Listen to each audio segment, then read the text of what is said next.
From Carolla One Studios in Glendale, California, this is the Adam Carolla Show. Adam's guest today, director George Gallo, with Gina Grad on news, Bald Brian on sound effects, plus a visit from Mike August. And now, Lynch forgot to write an intro because his biorhythm wheel said it was an extra critical day.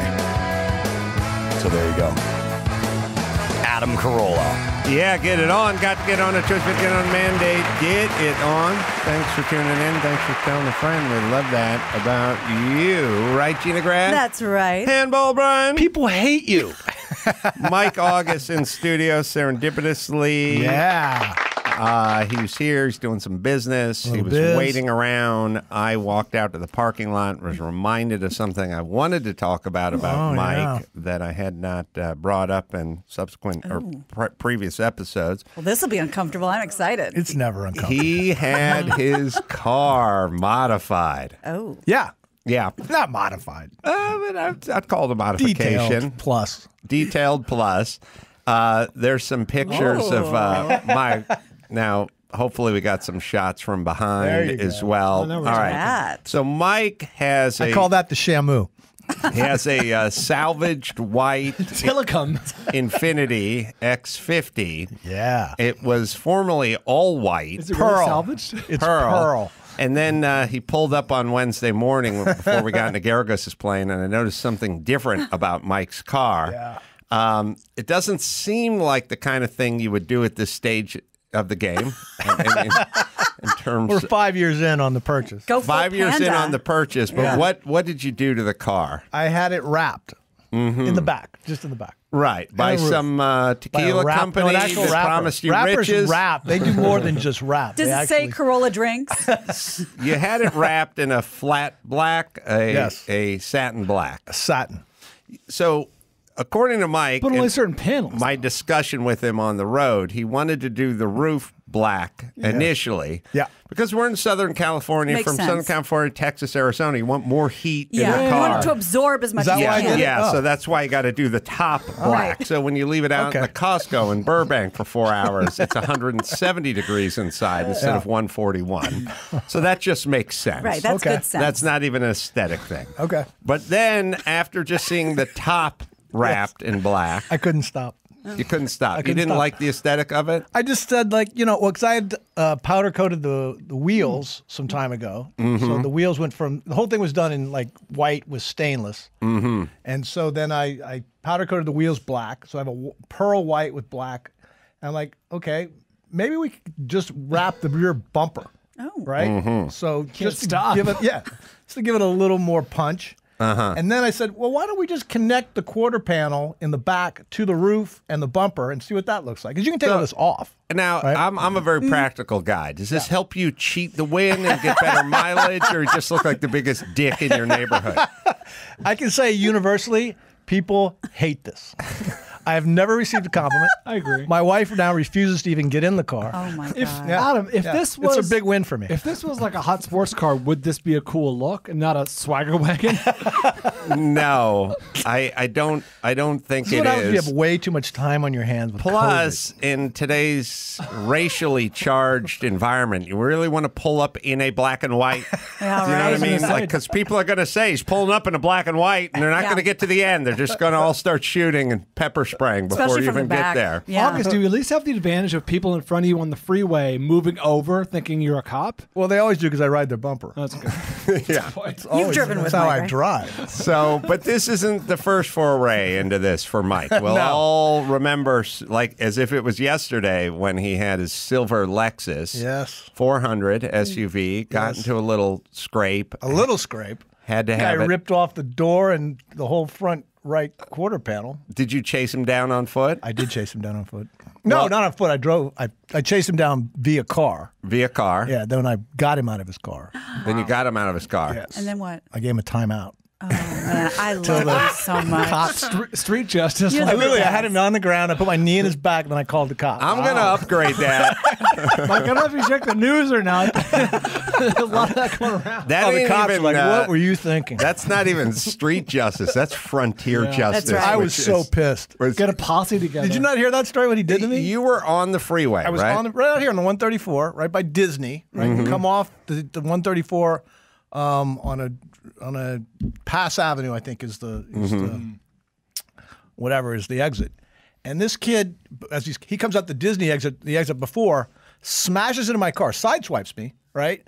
Then gets off in front of me, and then immediately takes a left on a freeway. This is a 5-lane freeway, and all we have behind us is cars hitting the brakes, Oh, my God. and then cars pummeling into the back of those cars. So it was urch bang every lane.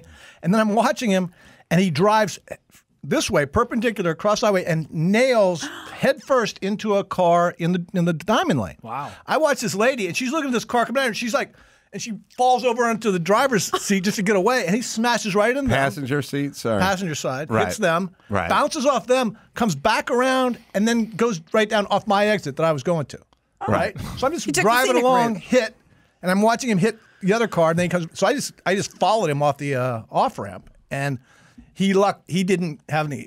When we got to the on ramp, there was 2 cars in front of him with the stop sign, so he couldn't go anywhere. So I got in behind him, and then I got out before he could move. Did he appear altered? He Altered. He must have, right? He was blasted. He my had there was a 6-pack of empty bottles Oh, no. in the front seat with him. He's a 19-year-old illegal immigrant who had taken his dad's car out. He has no license, no insurance, nothing. I mean, How did you get him out of the car? I literally grabbed him by his collar, and I reached and I pulled the keys out. And I said, just get out. And he opened the door, and I just pulled him out and took him around and put him on the cement. And he just now how the cops were probably being called by multiple people. I would hope at so. that I got him down, and I had my cell phone, and I just dialed 911. And literally, Burbank cops, 45 seconds. I had 2 units within 45 seconds. They step quick. But the drag was, so now we got him, right? The cops now take custody of him. They cuff him and sit him on the curb, and he's just crying. He's like, I don't know what to do to hurt the people. I love the people. I'm like, the cop's like, shut up, shut the F up. And he'd start again. Another cop, shut up, shut the F up. And after a while, I would join in because it was just like, because what happened was What are you he gonna do? caused so Chorus many of crashes on the freeway. The jurisdiction was a CHP, not Burbank. So the cops were like, we have to wait for CHP to come take jurisdiction of this. And I said, well, how long is it going to take? Well, he's out there cleaning up 4 wrecks. So we sat there for 2.5 hours Wow. before the CHP guy got to us. And then what'd they have to do? Take a statement from you? Yeah, they had they had to run the whole thing down, and they arrested him. And that was it for me. I never had to go to a trial. I bet he didn't go to trial. I'm sure. And Adam, is this what we would refer to as an empty bag or a full bag? This gentleman. This is a bag that has cow manure in it. Look, Now, imagine an would be a empty step bag up. with Right. a hole in it, the size of the opening of the bag. So it's really not a bag. Right. It's more of a Like a loop. funnel. Right. Yeah. That's what's in that area. All right. So, but then you had to have the car repaired. Yes. And when it comes down Well, to my insurance. He had no insurance. Right. So And when there's it comes- something called uninsured motorist repairs my car. right, so now you had to choose to paint your car, and you Yeah. could have either painted it its existing color. Yeah. Sure. Which is always a smart move because they don't have to do the around the door jams and under the Right. hood and all the matching stuff when you pop the rear deck lid and Right. stuff because Mm-hmm. it makes it a lot more complicated. But you chose Or- a different color. Yes, I went. God, who's the great guy who painted cars? out Earl here? Scheib. Earl Scheib. Scheib, right? I went to Earl Scheib with my insurance money because I'm trying to stretch it. Because the insurance doesn't fix your car; they just give you an estimate of what they'll pay. Then you go, you can not fix it a little, do whatever you want with it. So I said, let me go see what Earl Scheib can do on the paint side with this because they bondoed the whole thing. I didn't even replace the quarter panels, literally. Right. So that, and I said, well, let's upgrade the paint, right? So I got the diamond flake, or whatever that's called. What was it when they put like the It is Sparkly? No, it's Sparkly. metallic. metallic, And but you didn't choose the silver metallic? the silver would have Well, I been the would've. Lexus standard color. Sure. But that would have been more. Well, then I saw Murcielago orange. Lamborghini orange. Yeah. Burnt metallic orange. Yes, I fell in love with it. And you painted the whole car that color. Yes. You know how far ahead of the curve I was in that color? That color's everywhere now. It's true. You guys have got to give it to me. In whenever that year that was, 2007 or whatever, I was rocking that color way before you saw it. Now everybody's got it. Are we talking like the color here that we're kind of looking at on the walls? Or? Yeah, a little more Right, metallic. but much, it had a little burnt orange in it. Yeah. But see, being ahead of the curve when it comes to car colors, it's like saying I was in junior high and I was wearing pants that were up to my mid-calf long before it ever. Yeah, well, you were just a nerd. Right, then. You were people just didn't cotton to the that. subject of ridicule. Yeah. So you're saying that Infinity's not going to take on my design for their line of QX50s? It's been a number of years. They haven't. The day's young, but we opened the door. Well, now that we put it out there. Jimmy and I did, and all the door linings, and the Lexus, Yeah. Everything. Do you know how much left extra it is silver. to paint the interior parts of that? I'm like, that would have killed my nobody insurance knows how much extra it is because no one would ask. They would just ask for a complete paint job. Do you know how much extra it is to paint the hood? They said to me, do you want to do the interior doors and so it's all matching? I'm like, well, how much more is that? Whatever they told me, like, no, I do not. I didn't just fall off the turnip truck. Oh, you're looking at a sucker. I ended up pocketing like $400 on that deal. Oh, well worth it, sure. especially when you sold the car because with all the Bondo and the mismatched door You know who I jambs. sold it to? I sold it to a Russian counterfeiter. You know, I know he was a counterfeiter. Beautiful. He paid me in 20s. I sold the car for like $8,000, and he shows up, and he's really squirrely about the whole thing. And he 20s have Obama on he it. handed me a garbage sack of bills, right? Who carries a garbage sack of bills around? So now I have to count it right in front of him. 20s. You know, look at it was like $8,000 in 20s. It took me 20 minutes, and I'm looking at them. I wonder if So I take them all that day, and I jam them all into my ATM. I sat there for like a half hour. Good. You want a record of that. That's good. Yeah, but you know what? It's not I didn't make it. This guy gave it to me. But that way, it goes into my account, and I have no. Were they counterfeit? I have no idea, but who carries around a garbage bag of $20 bills? Russian guys Russian who buy counterfeiters. mispainted Lexi. I was actually right. I mean, I couldn't understand a word he said. I was looking at, I think there's a method to your madness because as I was looking at your Infinity out there with all the different colored stripes going all the different directions, I thought World War II utilized this very successfully with their battleship schemes. They had battleships that they did not want to be spotted. This is World War Wow. I, by the way. But World War I would do so. It's like on the horizon, the CHP can't. I don't know if there are submarines that you deal with or battle cruisers or something, but you cannot be recognized. They do not know. They can't tell the form of your car if you get the stripes going enough. That's what I thought of immediately. So anyway, there was that. And maybe there is a method, again, to your madness, to like your wife going, I'm not going to get in that car. Will not be. Because you could go, come on, it's time to go out whoring. And your wife, Doreen's going to be like, I'm not getting in that car. coming. You're like, Oh, you're lost. So be it. No co-pilot today. Wow. Yeah. So, Mike, I want to talk about Waze. Waze. Let me count the ways.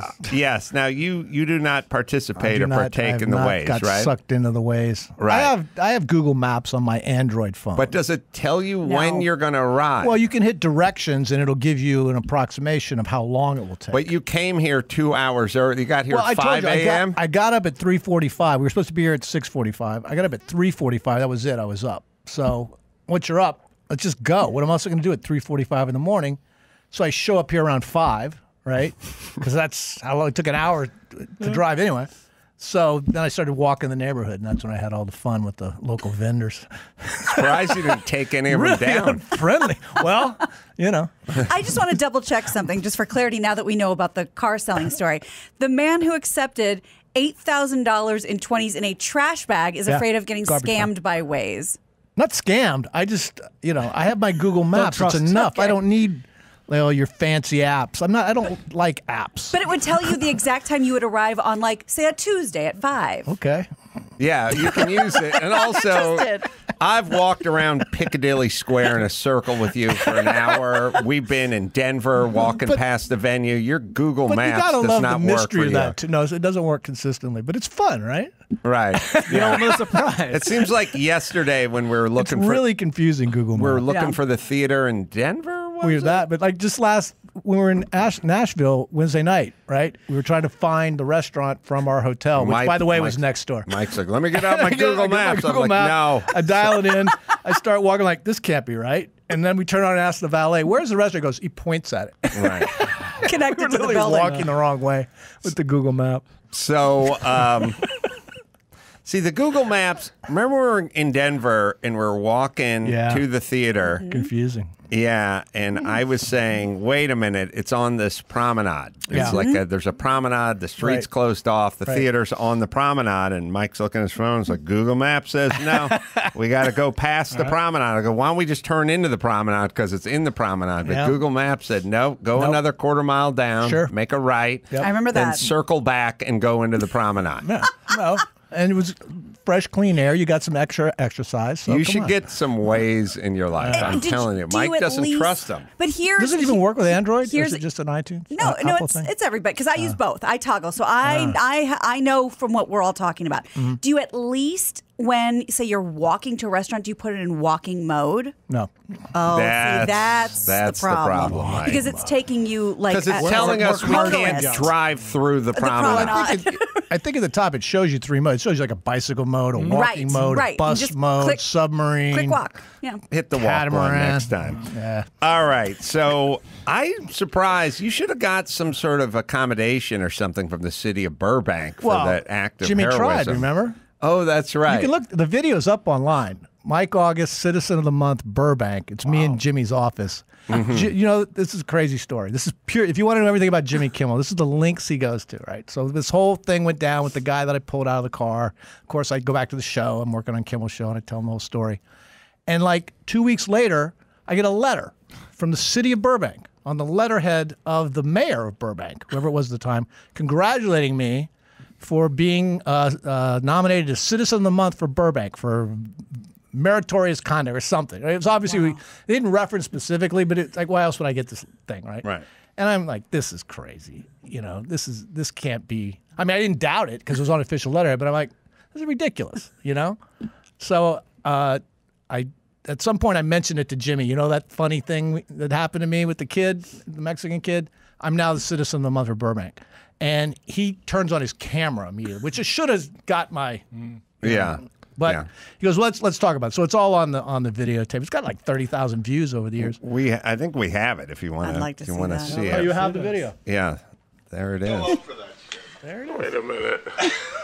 City of Burbank. Now, what is this? Mike just brought this in.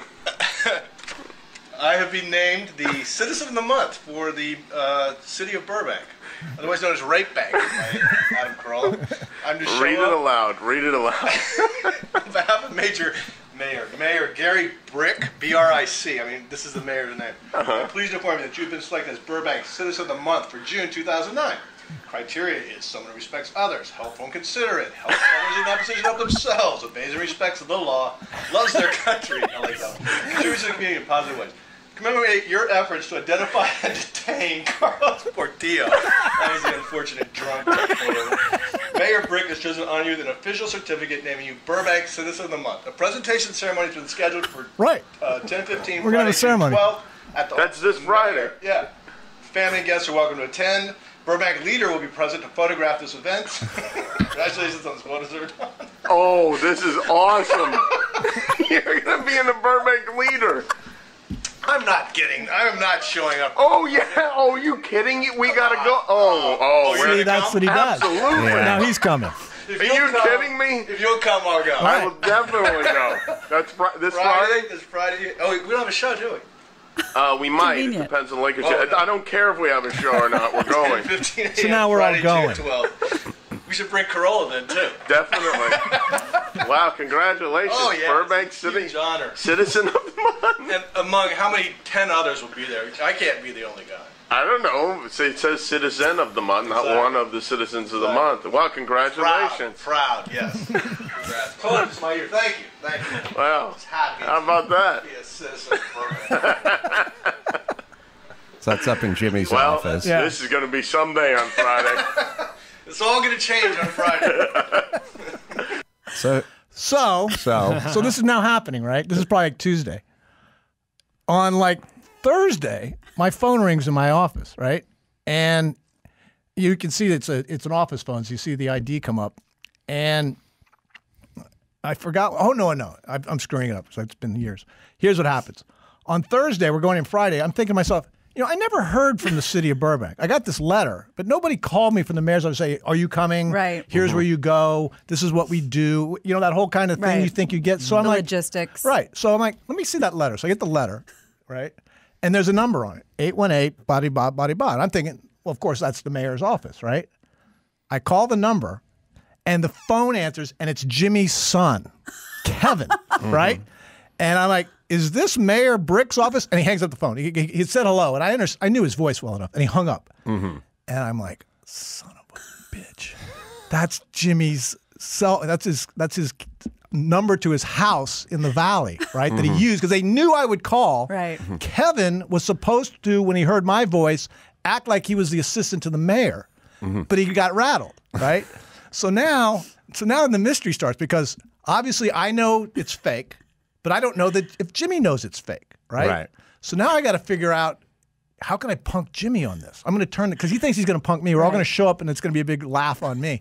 So I go, okay, so we're going to guess that Kevin calls Jimmy up and goes, August called, and I hung up the phone, so I never talked to him. So he may not know. Because, of course, after I hung up with Kevin, I immediately did call the real mayor's office. They're like, we don't have Citizen of the Month. But Jimmy doesn't know I did any of that. Right. So I'm like, here's what I'm going to do. I go to the Burbank Police Department. And I said, you guys want to punk Jimmy Kimmel? He's coming to your building tomorrow. Let's arrest him for typing your letterhead and trying to falsify a Citizen of the Month. Falsifying official documents. That's awesome. So I talked to the communications guy at the police department. He goes, oh, I love that idea. That's fantastic. He takes it to his sergeant. Sergeant said, no fucking way. It's Burbank! We got a bulldoze Tin Horn Flats. We don't have time for this nonsense. I'm like, we could have some fun here. You get a little press. Yeah. So you see this stuff happen all the time. You're a nice, affable department. Exactly. Yeah, it's a window into Jimmy's mind because, as I said, once I came to the office earlier, to the Man Show office, and I was like, once I told him that I was going to the Grammys with the Dixie Natalie Chicks, he was like, oh, that's interesting. And then he immediately went to work. Yeah. And by the way, it's so profound with him. I've told you guys that when he was torturing Lightning's roommate, Dick Cheese, who's now Richard Cheese, roommate at the time, it was all based on us sitting on the patio on Ventura Boulevard at Carney's Hot Dogs just after work. And when the car drove by, the other car was honking and honking, and I just went, oh, that's Dick Cheese. I was like, I used his real name, but I was like, oh, that's Mark. Oh, we know that guy. And Jimmy went, what, we do? And I went, yep. And he went, oh, okay. Spark was lit. It's on. And I'm like, I'm gonna finish my Chicagoan dog. And he's like, I'm not. I got big plans. And I'm like, well, what? Nothing just happened. Oh no, that guy honked at that other guy for a prolonged period. And the point is we have information. Yes. Right. And he doesn't have the information. Right. He is in the car being honked at. He does not know that we're at Carney sitting outside and saw it. And once I have that information, I can do whatever I want with it. But this guy was going into like a real dark place after a while, and Jimmy wouldn't let up, right? Yeah, Mark wouldn't. I mean, he's no longer he with was. us. He was. Yeah, Jimmy hadn't convinced he was being stalked and was going to be killed by motorists who got his information from the DMV and knows his phone number and knows where he lived. Right. And I at the time was doing some like work at Mark's condo. It was like that early on in my radio career where I would be at K-Rock in the mornings, like working for free or for $50 a bit. And then when I was done, Kevin or Bean or Mark or anyone who's around there would go like, hey, I got a sticky door in my condo. I'll give you another $50 if you'll come over after work. So I was like freelancing. So I'd like have to call Mark during this period, and he'd like answer phone, hello? I'd be like, Mark, oh, okay, it's you. All right. And yeah, he went. What happened with that story is Lightning the then became producer of Kevin and Bean, was his roommate, and Lightning was being driven so insane by having to live with this person because Mark would be like, I pulled into the underground parking, I came into the door that leads into our condo unit, and it was unlocked, and he would be like screaming at Lightning, "You're trying to kill us both? You know, you gotta lock that door." And he was going so insane that I think Lightning told Jimmy, I gotta drop a dime on you because I gotta live with this maniac. He was like, no. It's been going on for too long, you know? Yeah. Oh, he's the king. One time we were in Vegas. It was me and Baby Doll. We're at some agency thing, and Jimmy's in our room. And Jimmy's favorite thing is to prank call. I mean, he just loves it, right? So he gets on the phone and calls our boss. This is like, it's early. It's like 7 in the morning. And he calls the guy, gets him out of his sound sleep, and threatens him. He calls like he's a black George Wallace. Is who he George Wallace. Yeah, he calls us George Wallace, the comedian. He calls our boss and threatens he's going to come to his room and kill him. This guy checked out. He just routinely, terrorizes people. It's crazy. Well, don't forget about the greeting card from Baby Doll. The legs still go for that. That's Christmas card's beautiful. The best. That is. It just gets better and better every year. That card. Those things should be in the Smithsonian. But aren't they from they're from parts unknown post offices? They're not from his post office. No, he has them specially delivered from Dixon's post office in Long Island. That's how. So that's completely legitimate. Yeah. He literally pays somebody in his family, I'm sure in Long Island, who goes to Dixon's local. So it's all like was mailed from his. If it was from Chatsworth, California, it comes with a James Dixon address and zip code. It's the attention to detail that puts it amazing. It's brilliant. It's brilliant. The Citizen of the Month would have worked if Kevin didn't panic, right? If Kevin had said, Mayor Brick's office, hi, I've got this letter. Yeah, sure, we're all set. Come in tomorrow, 9 a.m., blah, blah, blah. Yeah. I did recognize his voice. I don't know if Jimmy was thinking, maybe thought I'd never call. But he did set it up in case I did. I didn't until like Thursday night. He got through the whole week. And I think they probably said, oh, he's not going to call. He just bought off on it. And it just occurred to me on Thursday, I've never heard from anybody on this. That doesn't make sense. Yeah. Yeah, my buddy Dave got Citizen of the Year in Santa Monica. But he actually did something. He did, and he stopped a rape, but... Yeah. You want to talk ironically not in rape back. The thing about city of Santa Monica and Dave, as I always say, the story is so funny that the guy got paroled 2 days earlier and was back to raping almost immediately in an alley behind rape. Dave's house at 1 in the morning on a Saturday night. Yeah. And the only reason Dave was in the alley because he ordered a pizza. Right. Except for he was such, in fact, a bad citizen that he was on Domino's no-fly zone. Right? Like, you know what it takes to get on Domino's shit list? Like Domino's saying, we will deliver pizzas to anyone on this planet but you. What was it saying? They'd show up and he wouldn't pay them? How did he get... He would get drunk on a Saturday night, and order a pizza, and whatever. He'd either pass out or argue with the guy or grab the... Whatever it takes. Enough to get banned. Enough to get banned from Domino's. But he still would get drunk and he still needed his pizza. Sure. So he would order it to an address that was 3 addresses over and then just wait out in the alley. Brilliant. When the Domino's guy pulled up, he'd be like, I'll meet you out here. So while he was waiting in the alley, this guy cries for raped somebody and he stopped that. But the thing that was comical, I always thought was comical about that, it was such a LA thing. The guys who gave the accommodation, it wasn't the mayor or city councilman. They got the 2 actors, Kent McCord and the other guy from Adam 12, the cop TV show, to present them. It's such a Hollywood thing, so right? You get 2 guys who play cops on TV. To deliver the Citizen of the Year in Santa Monica for his bravery in the commission of a crime. They literally steal your thunder at your own event. They bring in bigger talent. Yeah, Kent McCord and, God, I can't think of the other. When you hear it, you go nuts because you go, oh, of course. Yes. It was a great name, too. One Adam 12. That was the best part of my childhood. What was the other guy's name? Martin Milner and Kent McCord. Those were the two. Those were the 2 cops from One Adam 12. What were their names in the show? I know Emergency was Gage and DeSoto. Gage and DeSoto. That was a good and pairing. I know it was always like 1 Zebra 1 or something was the call on the squawk box. Reed and Malloy. Those were the names back when you could do those shows. All right, Mike, excuse yourself. Well, Thank it was you. wonderful seeing you all again. This has been a pleasure. Thank you for that. And I will see you soon, I'm sure. That was enlightening. All right. Let's see. Let me tell you about. I got a clip from Love Boat. It had been a while. I was getting worried. Yeah, this is just a quick 10-second clip that I just shot on my TV set, but it was just at the beginning. I was watching an episode last night, and it was just I love it when the doctor hits on the passengers, right, as we've learned. In this episode, later on, there was a Spaniard, and he was hitting on the Spaniard's wife, and the Spaniard challenged him to a duel, a sword fighting as one duel. Would, sure. Yeah, and he had to comply.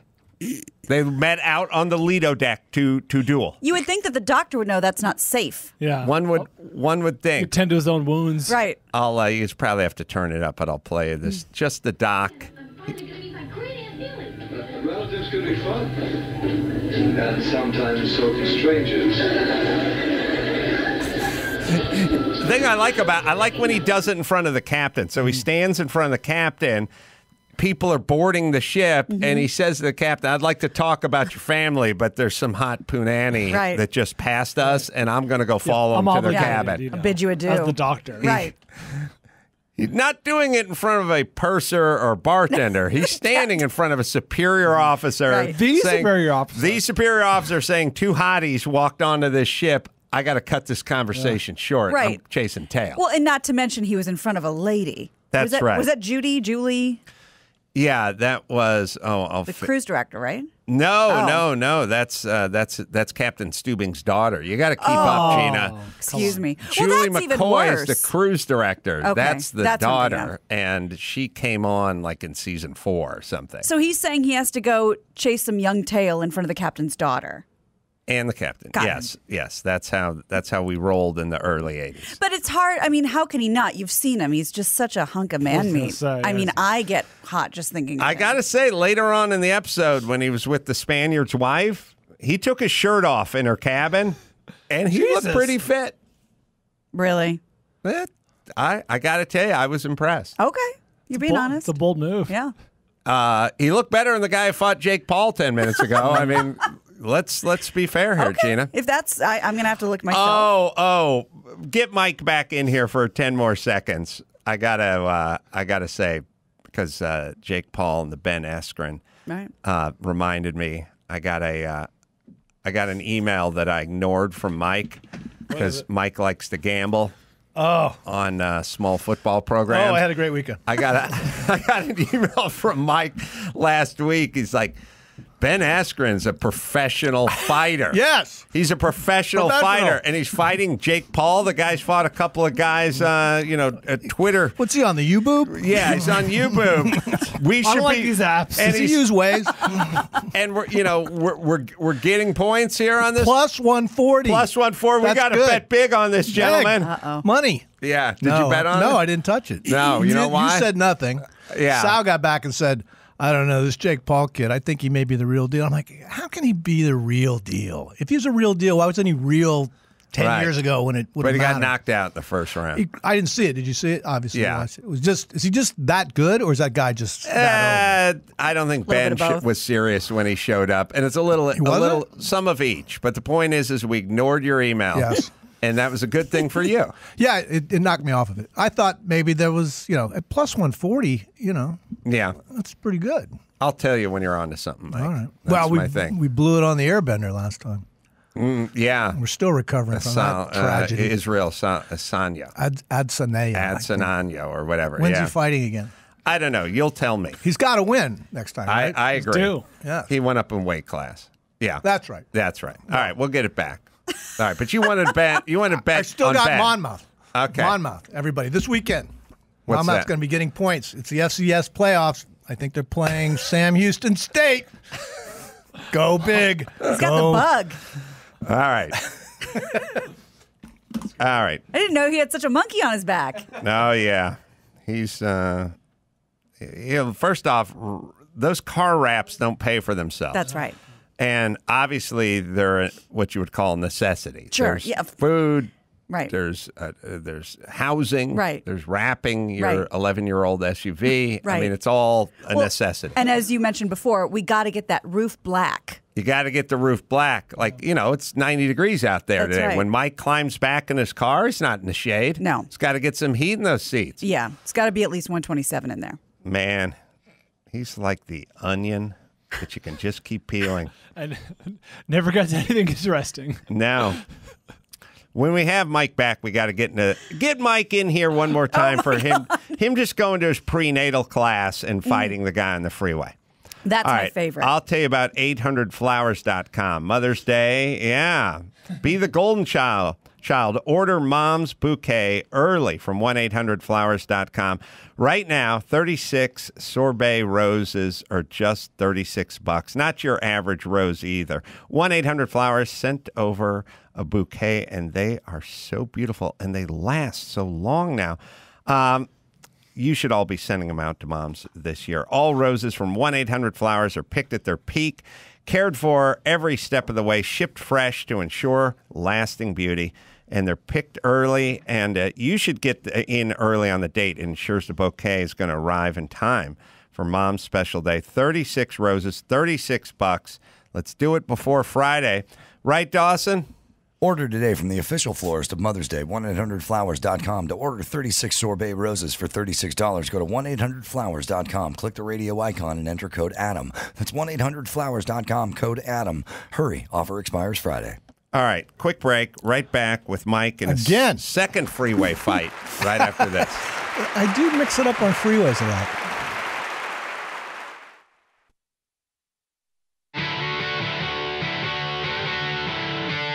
It's time to check Adam's voicemail. Ace Man, Tom from Chicago. Hey, I'd like to hear your view and or rant on these asswipes who buy these surplus cop cars, driving around town, insisting on cruising exactly at the speed limit, slowing down traffic, and falsely intimidating our other drivers. Really annoying.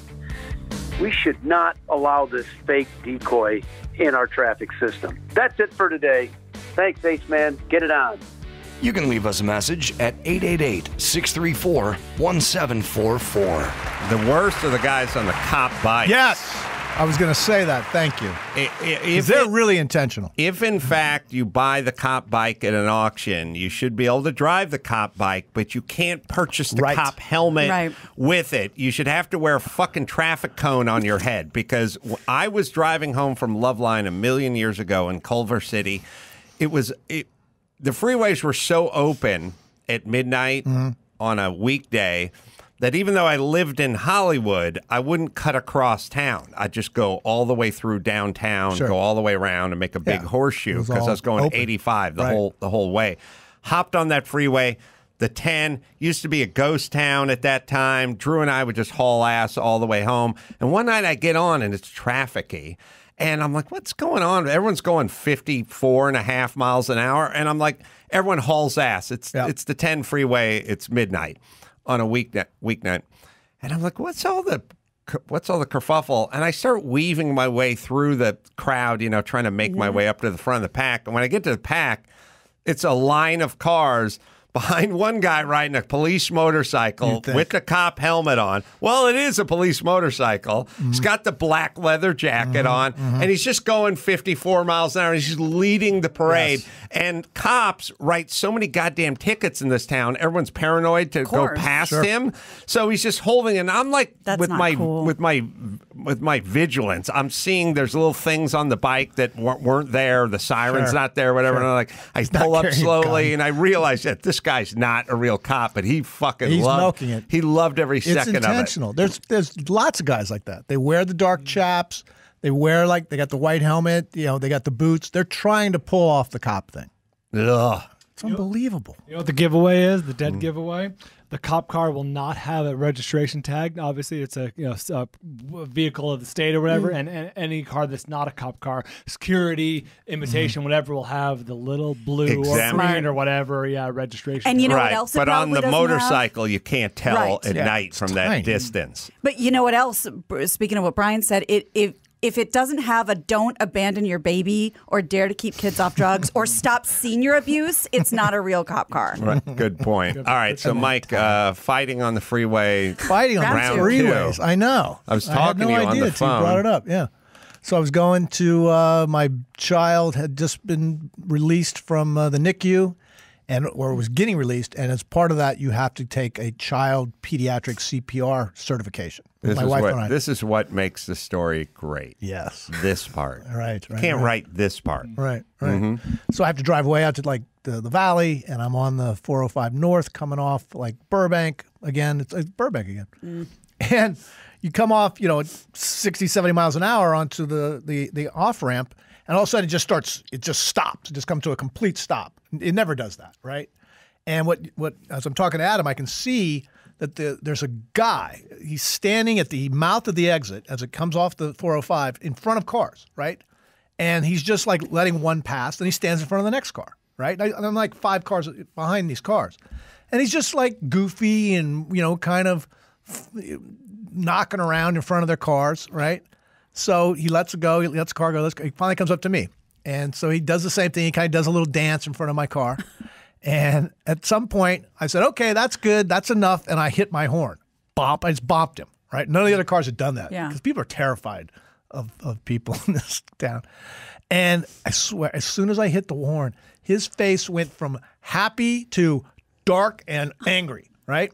And he had a lanyard in his hand. He had a lanyard. It was a lime green lanyard with keys on it. And he wound it up and he plowed it right into the hood of my, that time, brand new Infiniti, right? And I was on the phone with you. Oh, it scuffed that wrap bad. He had the brand new jet black wrap on the hood of the... I should have wrapped it. I still have the... He literally took it all the way down the paint. I mean, he put a half an inch scratch dent in it. It really was really intentionally hard. So I said, hold on, Adam, I'm going to call you right back. So I get out and I chase him around the back of my car, right? He's now behind my car. And as I come up on him, he gets into like a stance, He kind of squares up on me. And so I just literally, in football terms, I just dropped my pads underneath him, got underneath him, and just picked him up. Low pad wins. I dumped him. I just dumped him into the guardrail on the side of the freeway. Just like he landed kind of sideways. He smashed the entire side of it. And he looks up at me kind of stunned, and he's kind of rolling. I'm like, I said, don't you get up. I will beat the F out of you if you get up. I'm so angry. And he just kind of rolls back down, and I go back to my car, and I've got a ton of cars lined up behind me watching this. It was just a disaster.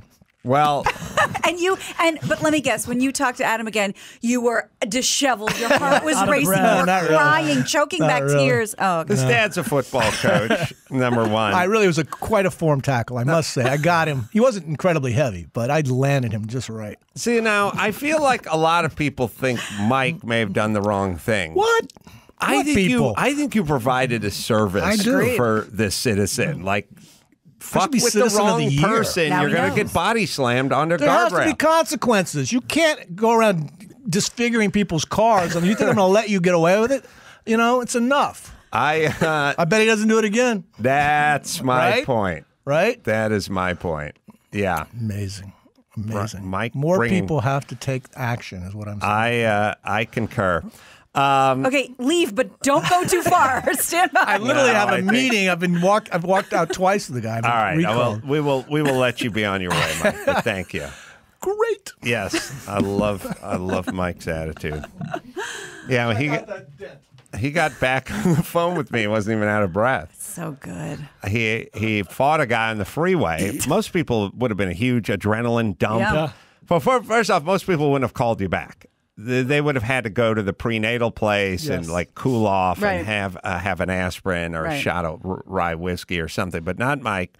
Called back immediately, wasn't out of breath, was continuing on his way, and I just sort of said, "What happened?" Because he hung up. He said, like, he did one of those. Oh, I gotta go. Like one of those hang-ups where it's like something happened, Abrupt, hang up, and so when he called back, not out of breath, and not panting or disheveled or panicked or anything. I just said, well, what happened? Is I had to fight a guy by the side of the freeway. And I said to him, homeless guy, and he went, I don't know what he was. He just fucked with my car hood, so I had to fight him. Give him a form tackle. Reasonable. Yeah, love Mike. All right, let's see. We have a couple of phone calls up here. Jared, 44, Anaheim. Hey, guys. Hi, Guy. I don't know if you've seen the ads from Visit California. No, I haven't. You're going to love these. Right now, they're running ads for the tourism board, basically browbeating citizens. Please take your vacations within the state. Oh. Yeah, I don't know. Wasserman can find one because they're playing right now. He's got one. Here, let's see. Yeah, well, why? Isn't that just more COVID spread? Is on the job, helping our state's recovery. You see, by keeping their vacation in California, they're supporting our local businesses and communities. Oh, now they want us to support the local businesses. Every go to the beach. On our beaches is also bringing nourishment to our state's economy. That's the taste of recovery. Calling all Californians, keep your vacation here and help our state get back to work. And please travel responsibly. That's a little Twilight Zone-y. Travel nowhere responsibly? Well, yeah, where are we going responsibly? Yeah. We're walking to the beach. Yeah. Oh, yeah. Well, more people have definitely spent more money in more states from California. I cannot tell you how many people have went to Utah for the weekend, went to Phoenix for the weekend, just got up and got out and dropped a bunch of cash and then came back. Yeah. And hunkered down. Well, yes. Last year, February, my wife and I had basically mid-February, we placed money down with a hotel like Marriott Vacations for airfare and hotel for a vacation to London for our anniversary. Then March happened. Right. So now the state is guilting everybody, please don't go anywhere else. It's like, sorry, we're still going to London. Yeah, we're kind of doing what we did with production companies. Like, stay here. It's like, well, first off, it's hard to unring the bell once you do whatever you do that gets people to think to go somewhere else. And then, we just came back from Nashville, and it's so funny. We took Sonny, and, Sonny was like, Nashville's really nice. And I was like, yeah, what'd you think it was? I thought it was going to be like desert western town, like his version. It's like a child's version of thinking it's going to be some western country, something. There's not going to be a bunch of high rises and good eateries and all that. It doesn't feel like a lot of these places are really livable now. Yeah. Like everywhere I go with Sonny, he goes like, oh, I could live in Nashville. Like I could live here. So, that's the new world order, California. You're going to have to make things a little more attractive so that, the people want to come here, who, by the way, have checking accounts, not people who swim here, but people who want to come here, and then people stay here. Yeah. Thanks, Jared. Yes, Brian. Jared also hit on a weird phenomenon that it's very COVID specific, which is he bought this airline package, right? And the airline obviously is going to honor it until whenever because of COVID. Isn't it funny how for like 8 or 10 months, the airlines were actually acted like human beings because they were in deep shit and because, hey, no change fees, no cancel fees, no whatever. And now they're back to being the same old assholes they always were. Like, oh, God forbid you want to cancel a ticket. Your money's gone. It's gone. You can't get it back. Yeah, we've already proven that it can work. Fuck the airlines so hard. Oh, my God. I went to the Delta first class lounge in Tampa, and it was like all the food was prepackaged. Of course. It's like the bar was a cash bar. It was like $8 for a drink. Like they just went, fuck it. Right. We're done with all the first class anything. Hey, Jared. Yeah. Thanks. Hey, you're in Anaheim. Is Disneyland up at 50% now? Or they're selling tickets. That's the word. That's the word. Yeah. I've had a bunch of friends posting their wait times for the digital queue to buy the tickets. And then talk about, I got this date and this date. So it's like you're limited to what ticket you can get and what day you can reserve. Yeah, Right. it's a Two weird separate system. lines. And it's not both parks. It'll tell you like this day is Disneyland only, this day is California Adventure only. Yep.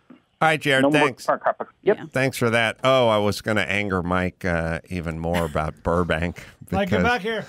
I took a picture of a guy selling flowers on the street, and it used to just be in front of Forest Lawn Drive. It is now all over the place.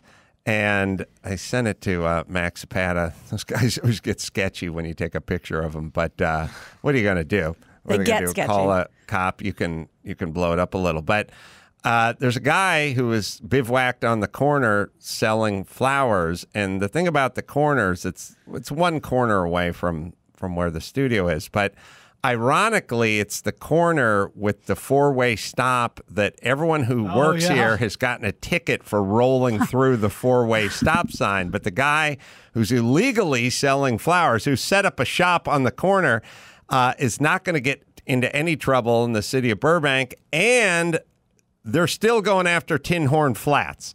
So all you need to know is Mike's empty bag rule. If you are an empty bag, you can do what you please in California, and if you are a taxpayer, then they shall come down on you with the full weight of the law. But yes. But what is the over-under on somebody just wanting to go, I do want some flowers for no reason? Well, what I've been noticing is the flower places would pop up in places that made sense. So next to the funeral home is where they were. And they were there for years.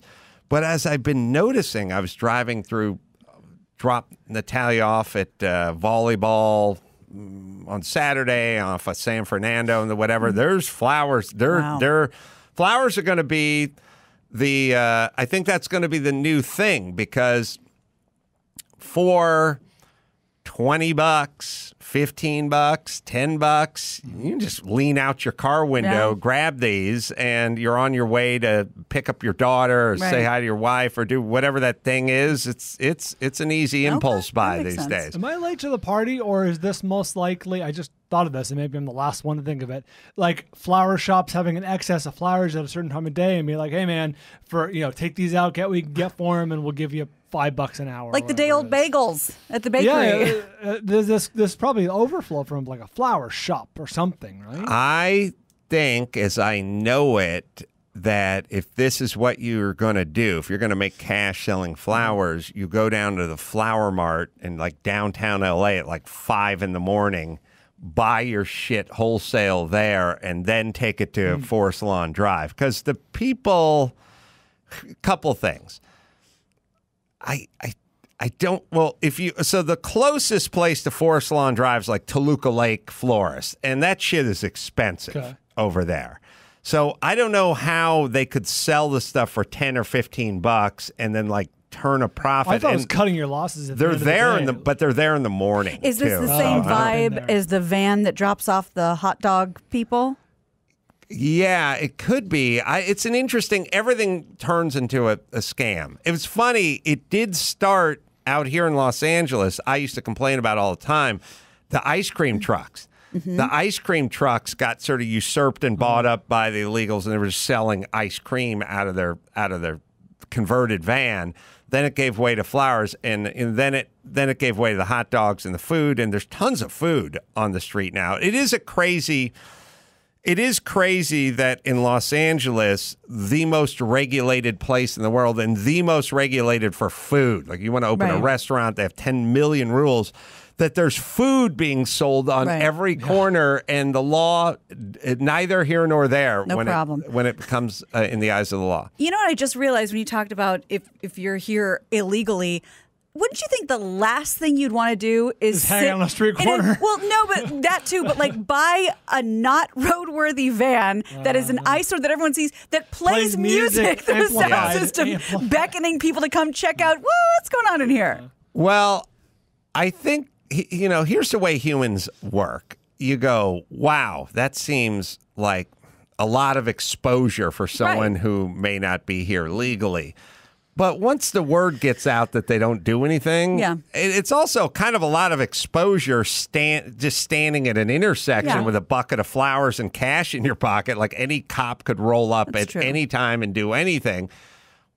or having a cart with cut up pineapples and papayas and stuff. But once enough cop cars pass you or stop and buy some pineapple, which is probably the case, then I think the word gets out. That's how it works. But the word has gotten out with the homeless too. Like if you bivouac in a park and the cops roll up on you, then you don't.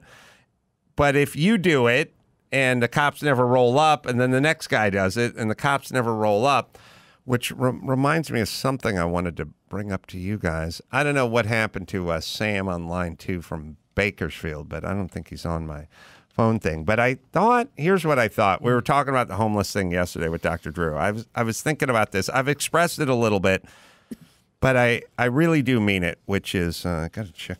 I made a note on it. Here it is. Okay. Homelessness is kind of the visual representation of how a city is being run. Like, we can't really see, like, we all know that we screwed the pooch for like $31 billion for the unemployment check fraud and all that kind of stuff. But you don't pass that when you're driving to work. You know what I mean? And we all know, like, LA schools are fucking horrible and the test scores are through the basement, but you don't see it when you're driving on the freeway, right? And so we all know the city's not being run very well, and there's a lot of debt and crime and test scores and taxes and, you know, expensive gas and all the stuff you don't want. It's intangible. But it's not really a visual thing, you know? So what I'm saying is I'm going to draw a direct correlation between the homeless and the city not being well run. That is literally the skin. It's like you're seeing someone with really bad skin and you go, they don't look like they take care of themselves. Or you're seeing someone with a really trashed car. You go, well, I don't have to go back to their house and check out their house. I'm getting a representation. And so I'm kind of wondering if there's a straight line correlation between cities with the most homeless and cities that are being run the worst globally. That's interesting. And I think it is. I think it's just a representation of how the city's being run. I don't know that you can go, we run a super tight ship with this city, but we have all this homeless. You know what's a weird thing in my neighborhood specifically is that it's a real tale of haves and have-nots with the homeless. And so the homeless situation is getting worse. We've been in our house for 10 years, and we can just see, you know, there's more or spreading to other blocks or whatever, and it's just very obvious, like you said. However, you remember the West Side Pavilion Mall at Olympic, or Overland and Pico? It's a big old mall. It got bought by Google, and Google is turning a mall into a new, like, headquarter offices, like, down here. So you have this crazy modern construction, and just a couple blocks away you have this like literally growing, festering homeless problem. I think California has more impoverished people, I think, statistically now than Mississippi. Like, I think we are by that we will this so this is going to be this crazy little. So here's an interesting thought. California's always been like, they lead the way. So whatever the styles are, the music or the architecture, whatever, innovation, tech, you know, we lead the way. So continuing with that theme of leading the way, we're going to have the most poverty and the most billionaires. Right. California will be. And I wonder if we're just heading that way nationally. It seems like we're heading into the most poor people and the most rich people. And California is the trendsetter, but the rest of the nation shall follow. Well, I did Google, most. Yes, I Googled the homeless cities around the world. And this website here gives the top 5 cities in the world with homelessness. So I'll give 5 to 1. Number 5, Moscow, Russia. Number 4, Los Angeles, California. Oh, we got to work on that, people. Number 3, Mumbai, India. I was going to say Mumbai. Number 2, New York, New York. And number 1, Manila, Philippines. Right. So that's our company we're in. And it's funny that the coast, New York and L.A. used to be the jewels and the crown of the United States. Everything else was just a flyover state. All right. Max Pattis, somebody tweeted me. It said view from a elevator of a financial planner or something, advisor, something, Goldman Sachs maybe. I can't remember, but it was just Venice Beach and the boardwalk. I gotta say, I am a little naive in that I do not get down to Venice Beach or the boardwalk or whatever. And it was just never-ending sea of tents and people fist fighting out on the Strand. It's Thunderdome. It's shocking very that dangerous. Tourists still go there. Yeah, and a lot of them don't. A lot of the buses don't go there anymore. But I don't spend time anymore over there because of this. Yeah, it's just people squaring off and homeless guys fighting in the streets and just tent after tent after tent. Well, and we know it's not always been like this because when I used to come visit my dad here, it was so much fun as like a teenager to go walk the boardwalk with all the people selling cool stuff and little beads and art. And now where are those people? Yeah, no. Yeah, I know. The craziest guy at Venice was turban guitar roller skating guy. Love him. That was as dangerous and crazy as we got. A guy with some rollerblades, a guitar, and a turban. And that guy highlighted in many movies. Second only to Angeline. Right. In the movie sphere. All right, so this is just people fighting in the street. It's not so much the people fighting in the street, it's all the tents that are around it. All right.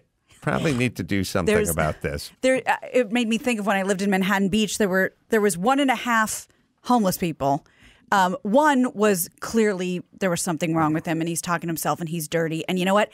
Everybody took care of him. If he wandered into the Mexican restaurant, he sat down. Because there was one guy, I heard the urban legend is he grew up in Manhattan Beach. He was like a football star, and then he fell on hard times, and he had some mental illness. Was it Todd Murnovich?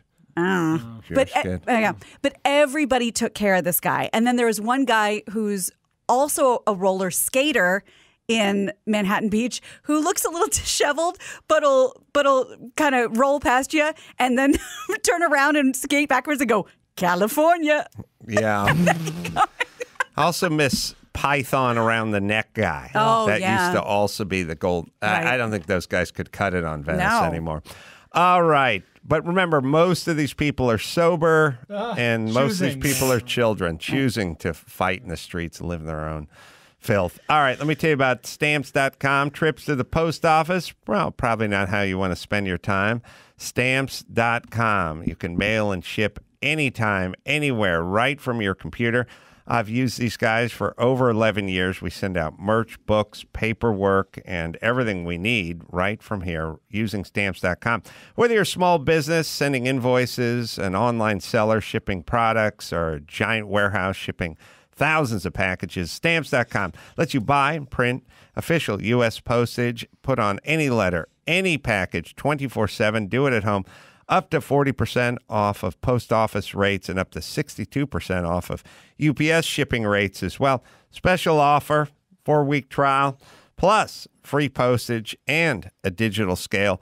No long-term commitment. Just go to Stamps.com, click on the microphone at the top of the homepage and type in Adam. That is Stamps.com.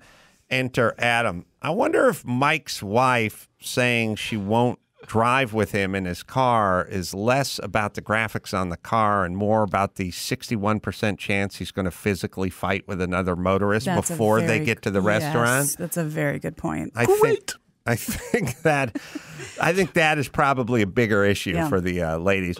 I should also tell people we have our 818 Rye Whiskey, which is goddamn delectable. I have been drinking this stuff. It is great, really great, and it's available now at CarollaDrinks.com for $39.99. It's malt chocolate kind of sweetness, and it fades in a complex rye finish, and it is good. Great. I drink rye. I drink all different types of rye, and this is amongst the best, especially at the price point. So it's for fans of the show, and it's for the regulars, and we let's see. Gina, open that up. Don't be stingy. Come I'd on. like to. Can I? Yeah, have a little taste. I was I'll just have reading a little the taste back. too. Whoever wrote the back is yes. These are our people. It's not supposed to be ritzy and glitzy. This is for the rest of us who actually live here. It's really good. Yeah, really great. Come on. It's sell it, buddy. Yeah, it's great. It's gonna be a good time. It's not good. It's great. So you can go to CarollaDrinks.com and it's available, and then it won't be available because of the name. But yeah, let's have Kayla with the glass. Let's have a little taste here because it is. It's if you're a rye drinker, thank you, my dear. Sure. Then you're gonna enjoy it. Thank you very much, Gina. I like rye because it's got a little more going on. It's a little spicy or something, but it's solid as Sears. That is yummy. Yeah, it is yummy. That is really good. Let's see what we got here. Prost. For under $40, I don't think you're going to do much better. So go to Carolla Drinks and enjoy. All right. Dare I say it's great. George Gallo's coming back on. He's got another movie out. George has done, he's written Wise Guys, Midnight Run, Bad Boys, Whole 10 Yards, all movies we've talked about with him as well. And we'll talk to George right after this.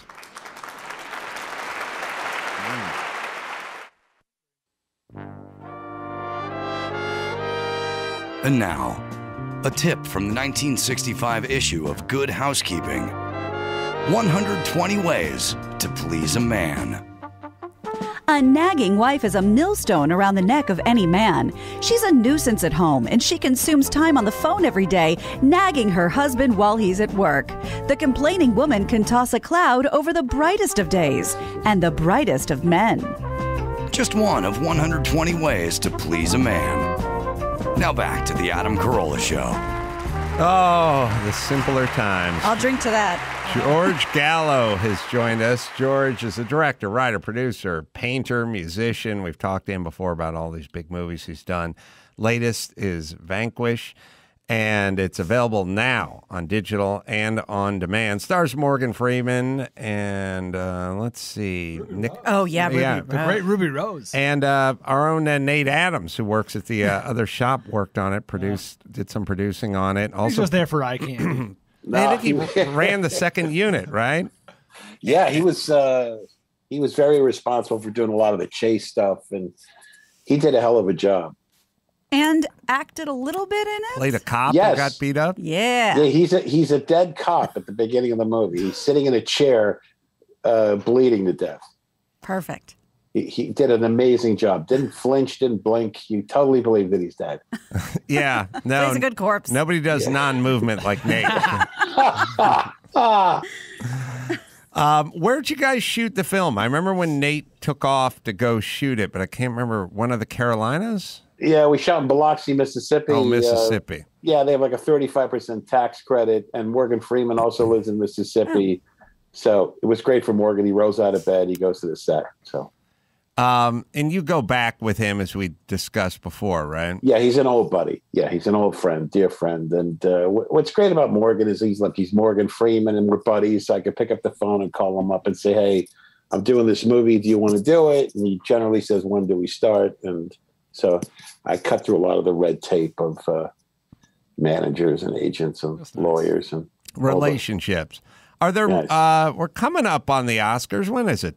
3 weeks? No, 2 or 3 days. Yeah. 2-3 days. Oh, That's wow. at the end of the week. It's Sunday. Yeah, I will not be going. Just to let you know. That's how the Oscar thing leaves such a small footprint in my brain now. Like I wrote for it 2 times, and I don't even know when it's around. But I think they did 7 nominated for Best Film. As I was looking it up, I counted. I think it was 7. Yeah, it was 7. They're all really small films. Have you seen any of them, George? I saw a few of them. Yeah, I've been busy, so I saw Nomadland that I liked a great deal. My wife and I saw that. Which one? Nomadland?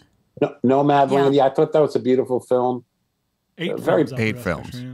8 films, yeah. Beautiful movie, very poetic. I don't. What else is up? I mean, I'm not in the business, so tell me what else is. Sound of Metal. Sound of Metal. I haven't seen it. I want to see it. I haven't seen it. That's excellent. The Father. Is it great? Okay. The Father, Judas and the Black Messiah, The Trial of the Chicago 7, Nomadland. Yeah. Minari. Yeah, I got a disc on that movie, on Trial of Chicago 7, and it only played 10 minutes. It kept stopping, so I didn't know if that was. It's on Netflix. You didn't miss much. Okay. It's aight. Okay. I didn't know if it was my machine was trying to tell me something or there was something malfunctioning with the disc. Well, at least you have a disc player. How many discs did we all get this year? I don't have any way to play them. I don't have a DVD player anymore. These are called first world problems. Right? Yes, I still have DVDs, and I just literally bought a new TV, and I had you can't just buy a new television. The TV costs $300, but then you have to get a new this and a new that. Before you know, you drop like $4,000. You know, what was wrong with the old receiver? It played, it was fine. You have to sign up for Hulu now and all sorts of stuff. Like when you get your TV, but here's an interesting thought experiment. If you take all the films that are nominated for Best Film, all 8, and you did their average budget, I bet it would be 10 times lower than 20 years ago. Yeah. I would say that's very true. For those movies, I bet it averages less than $10 million.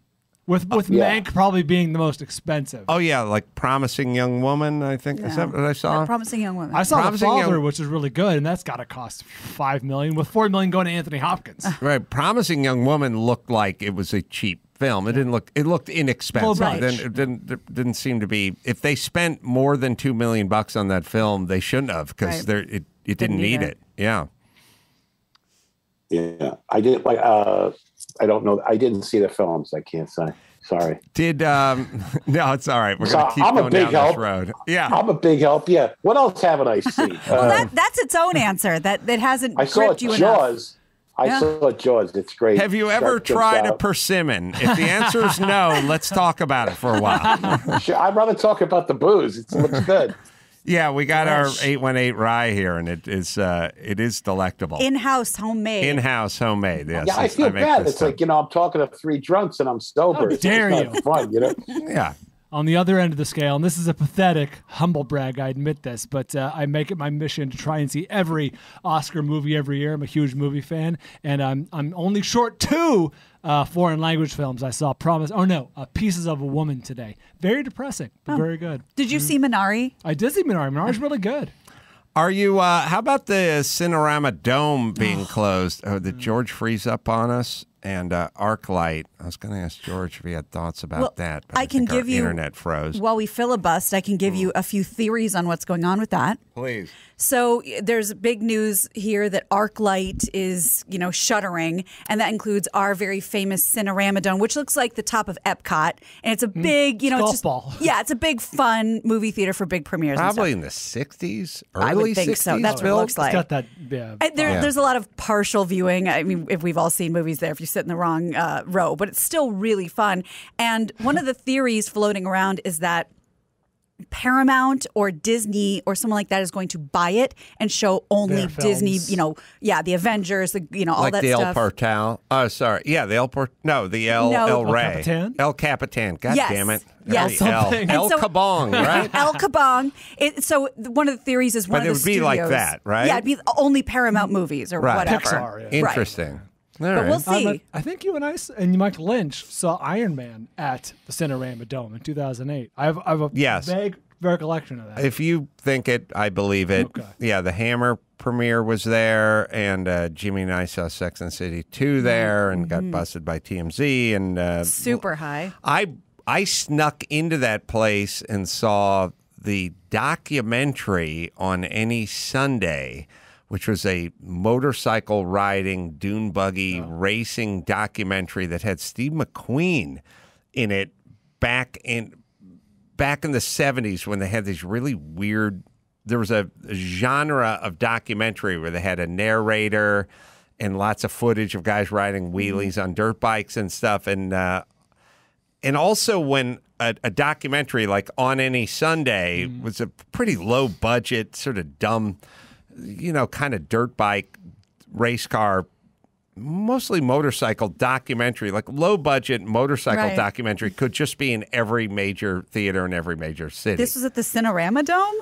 The Cineramadome, wow. I think it was on Any Sunday 2, which shows you how successful on Any Sunday was. It had like Steve McQueen, and they were following Steve McQueen going out dirt bike riding, and it was a groundbreaking doc from the early 70s.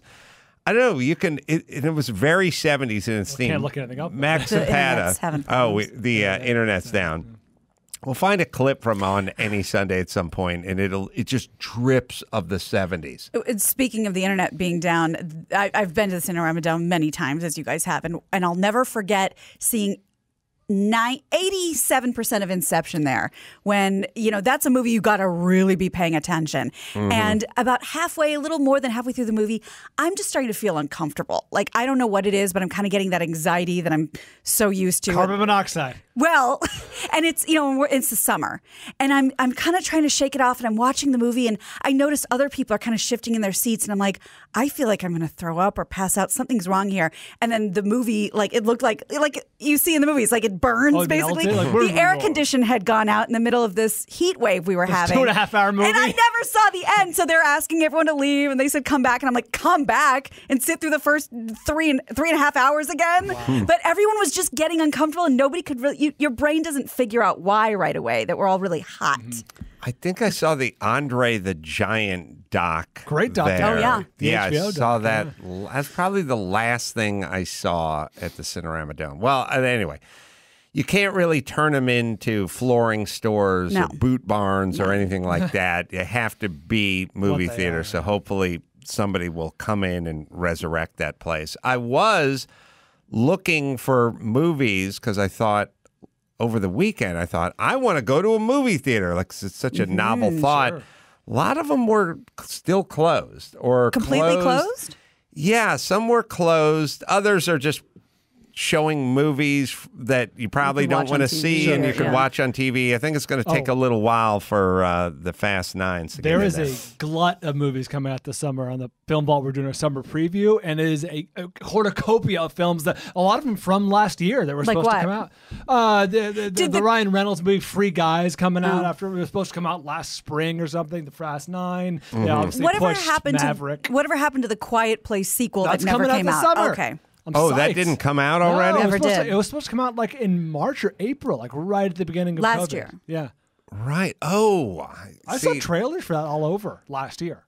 All right. So hopefully we'll get back to everything. George is, I don't know where. Our internet's all mucked up. Well, now we're all here and we can keep doing the show. Yeah, I agree. Ugh.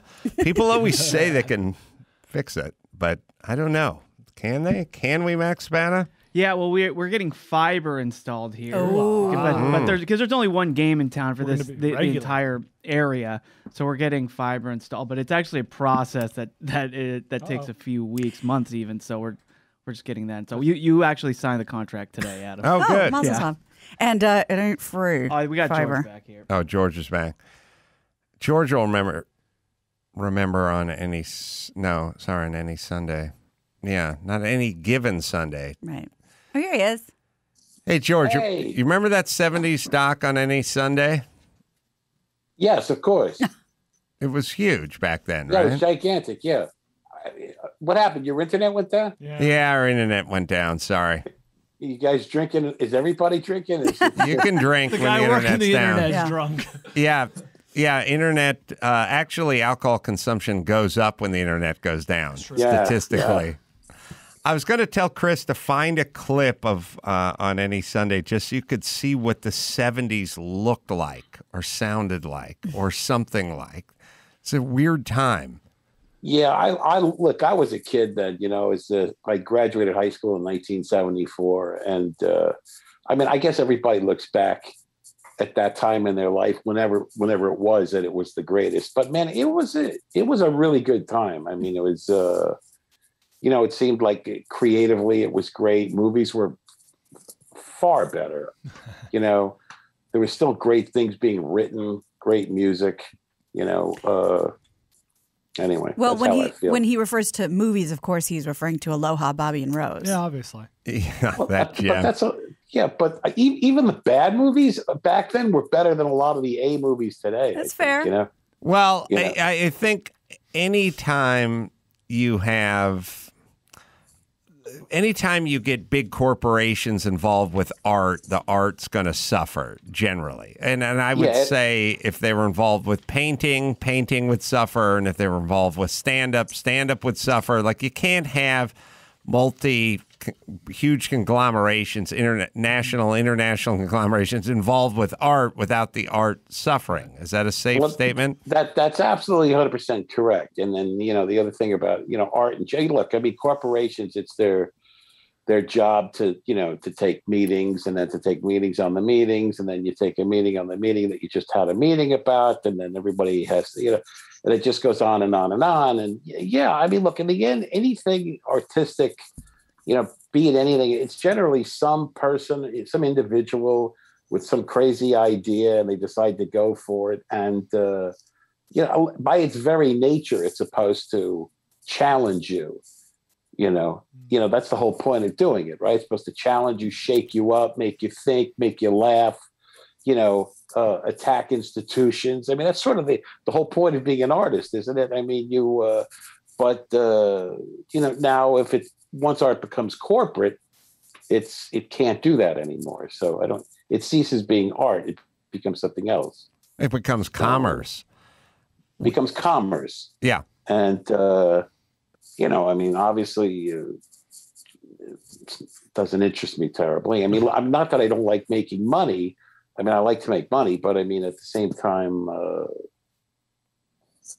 it's not, you become a writer or a director because you want to tell stories and you want to go to challenging places, hopefully. So we have the trailer for On Any Sunday.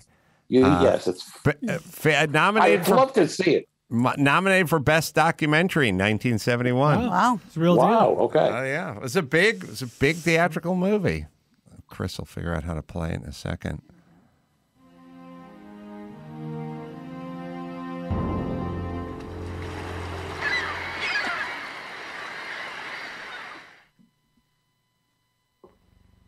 Those of you who saw Bruce Brown's film, The Endless Summer, will know why his new film, On Any Sunday, has received rave reviews from 105 major publications. Here's one from Reader's Digest. Bruce Brown has created a film about motorcycles and the men who ride them that packs so much variety and visual excitement into every frame that it leaves you breathless. When it comes your way, don't forget to go along for the ride. No Steve McQueen yet. Trailers have come a long way. They certainly have. Yeah. They just play some jazzy music and show a guy on flat track bikes, and that was it. Malcolm Smith.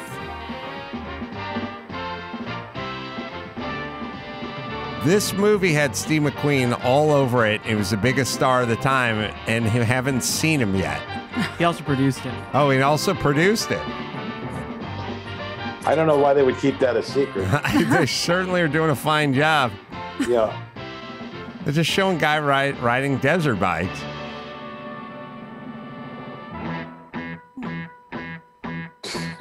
Such a 70s thing. The idea of putting a camera on a motorcycle back then was a huge feat. Yeah, this is very obviously pre-GoPro. What are you doing? I have to tell you something. You're convincing me that the 70s weren't so great. No, this shit doesn't hold up at all. Right? Documentaries have come a long way. Does Steve McQueen ever show up in this trailer? And this Batman music is great, too. Very Mission Impossible. Yeah. Kid riding a wheelie on a mini bike. But no Steve McQueen. Still no Steve McQueen. One of the biggest stars in Hollywood. You ever work with Steve McQueen, George? Or did he die before you got in the biz? I think he passed before I got into the biz. How old do you think I am? We saw Steve McQueen. We saw a helmet. A tenth of a second. All right. There's still no Steve McQueen. Shocking. He starred in this low budget doc, and he's not in the trailer. Yeah, I didn't mean to age you prematurely. No, that's okay. You can age me. But I know you've been in the business for quite some time. Yeah. Well, I said, started my first screenplay. I sold. Well, I was very lucky. I sold the first script I ever wrote. It never got made. But then 1986, I wrote Wise Guys. Then 88, I wrote Midnight Run. You know, obviously that changed my life. Then I wrote Bad Boys right after that, but it didn't get made for several years. How many years? That seems like a big span between Midnight Run and when Bad Boys, Bad Boys, I think came out. Yeah, Bad Boys, I believe, came out in 95. The first movie. It sat around forever. I mean, because originally I sold it to Paramount, and then they wanted to turn around. It went to Disney. Then it went to turn around again to Sony. Mm. So, like, you know, at that point, I'd already done 2 or 3 other films, and the phone rang, and they said, "Hey, they're making Bad Boys." And I was like, "Great," you know. But what was the motivation for Midnight Run? I love that movie. People should go back and watch that movie. It was primarily a comedy, really. It was an action film, but it had tons of comedy in it. Well, and the way they played off each other. Yeah, it was kind of like Silver Streak or some movie like that. That was very funny. Obviously I watched those movies. You know, Silver Streak I think came out in 76. Richard Pryor and Gene Wilder. Yeah, I love that movie. It's on all the time. Every time it's on, I say I watch 10 minutes. And I start watching big sections of it. I mean, Midnight Run happened. Did Nate ever tell you because Nate asked me this question. No. I am terribly, terribly, terribly aviophobic. And I will do anything to not get on an airplane. I've driven cross country many, many times. My wife and I have taken the Amtrak many, many times cross country. She's not afraid of flying. She jumps out of airplanes. We really are opposites attract, you know. And but I was so I knew quite a bit about various stops, you know, in all through the Middle America because I'd driven it so many times. And there's 2 reasons. One thing is that my wife and I drove cross country so many times that, as anyone will tell you, you go on a 5-day road trip, you will be reduced to a child by day 3, and you start yelling at each other. Those are my Cheetos. You know, you start. You know, and a lot of that bickering, I think, came out in the screenplay. And then the other thing was I literally, this is no bullshit. I absolutely, can I say that word? Of course. Yeah. Sorry. I literally stopped the plane from taking off once. A friend of mine convinced me to fly because you got to stop being such a baby. You got to stop. You know, I went, all right. So I got on a plane to go visit my parents in Florida, and they closed the door. And I got up and I said, I got to get off. Now, today they would tackle me, I'm sure. Right. You know, but this was like in the mid-'80s. I got to get off. They said, sir, please sit down. If you don't understand, I'm opening up that effing door and I'm getting off the plane. And they just let me off. And that was that. And so much like Charles Grodin stops that airplane from taking off, that's sort of the basis in my head. And so that's why Grodin's character can't fly. Well, he can fly. We just kind of find out that he says he can't fly. Right, but they say write what you know. So I knew bickering. I knew being afraid of flying. I knew cross-country trips. And I love cop movies. I love FBI stuff. I love mafia stuff, gangster stuff. So I just incorporated everything I ever liked in the movies, plus some personal stuff, and wrote a screenplay. That's really a funny movie. And again, I don't know if you think of it as a comedy or a buddy action film, but I think of it as a comedy. It's definitely a comedy because the premise is, you know, it was designed to be funny. I mean, you have one guy that's like a pressure cooker about to blow up all the time, and the other guy is just totally noodling him. So, yeah, I find that stuff very funny. So, I just said you can never get that movie made today. Well, you know why? Yeah, you could never get a movie made today like a cross country action movie. I mean, think about the movies that they're making. They're the big Marvel movies or they're small independent movies. But the idea of a studio spending that, unless you're Spielberg and you're making an Indiana Jones film, but that's already a franchise. You know, the movie business has changed tremendously. You know, I flourished early on because they were always hunting for original content. Give us an original idea. Give us an original idea.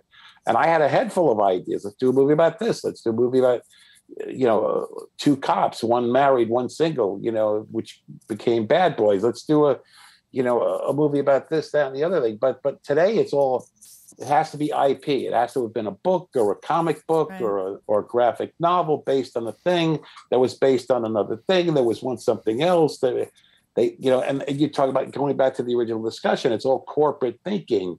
If it was good 50, 60 years ago, it has to be good today. We're not going to gamble money on an original idea. If you want to do that, then go put up your house, which I've done a few times, and go make your independent movie.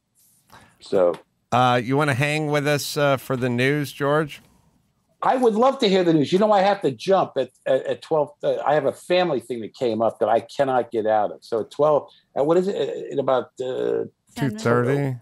Yeah, maybe I'll give a couple more minutes. I'm so sorry. No, that's okay. Well, just in case George doesn't stay with us, I may have mentioned this last time. I don't remember, but there's only been one way to end an argument in my family's household my entire life. If my brother and I were fighting over the remote or anything, and finally everybody calms down, there would be 3 seconds of silence, and someone would just say, "I'm just saying, if I was your accountant." Oh, And really? Is that true? That has been happening my entire life. So thank you for that. Oh, no, God bless. Which I wish I had more time. I could tell you another story about something like that happened to me. Do you have 10 seconds? Yeah, go ahead. All right. I was in Chicago, and I was in a bar in Chicago, and I literally heard two guys doing a scene from the movie, The Litmus Configuration, and they were doing it wrong, and I was listening. From Midnight Run. Yeah, for Midnight Run. And I said, "Hey, guys, you're doing it wrong." And they're like, "Oh, what do you know?" And I said, "Not for nothing. I wrote the movie. I swear to God." I became their best friend. We drank all night. So anyway, that's great. Yeah. I'll give a plug. Vanquish, available now on digital and on demand. And George, thanks for joining us, my friend. I had a great time. And if you're speaking, you get all those motorcycles. Vanquish has a girl on a motorcycle for 90 minutes. So perfect. Watch. And Nate was a producer as well, and a cop who died. So watch for that. Thanks, we smashed George. up a lot of bikes. Thank you so much. Thank you. I'll give some love to Caldera. Dry skin, acne scars, wrinkles, or just want healthier skin. Caldera. This is the product I use. The Good by Caldera Lab. Non-toxic natural serum made from 100% plants. Named by GQ as the best natural face serum for men. For all guys, all skin types. Great for the beard, guys with the beard, and great with the guys with the bald, like Bald Brian over there. Good for the scalps, keeps it shiny and moisturized. Caldera Lab believes you shouldn't have to decide between clean and sustainable ingredients and real results. Simply apply to dry skin, and the rest is magic. Try it 100% risk-free. If you don't love it, then you can get a full refund. Caldera, right, Dawson? Special offer for the Adam Carolla Show audience. 20% off your first Caldera Lab purchase of The Good. Go to calderalab.com/Adam. That's CALDERALAB.com, or use discount code Adam at checkout. All right. So we got the news coming up with Gina Grad. We'll do that right after this. I'll do the in, you can do the out. Give me the news with Grad. News with Gina Grad. Breaking, viral, weird crime, protest, politics. Give me news with Gina Grad. Stuff they saw on TMZ. Joe Biden, Kamala. Meet news with Gina Grad.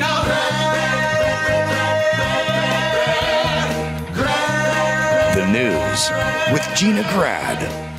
Well, I'm just sort of speed reading this headline that just broke, saying the Officer Sicknick, Brian Sicknick, who died during the Capitol riot.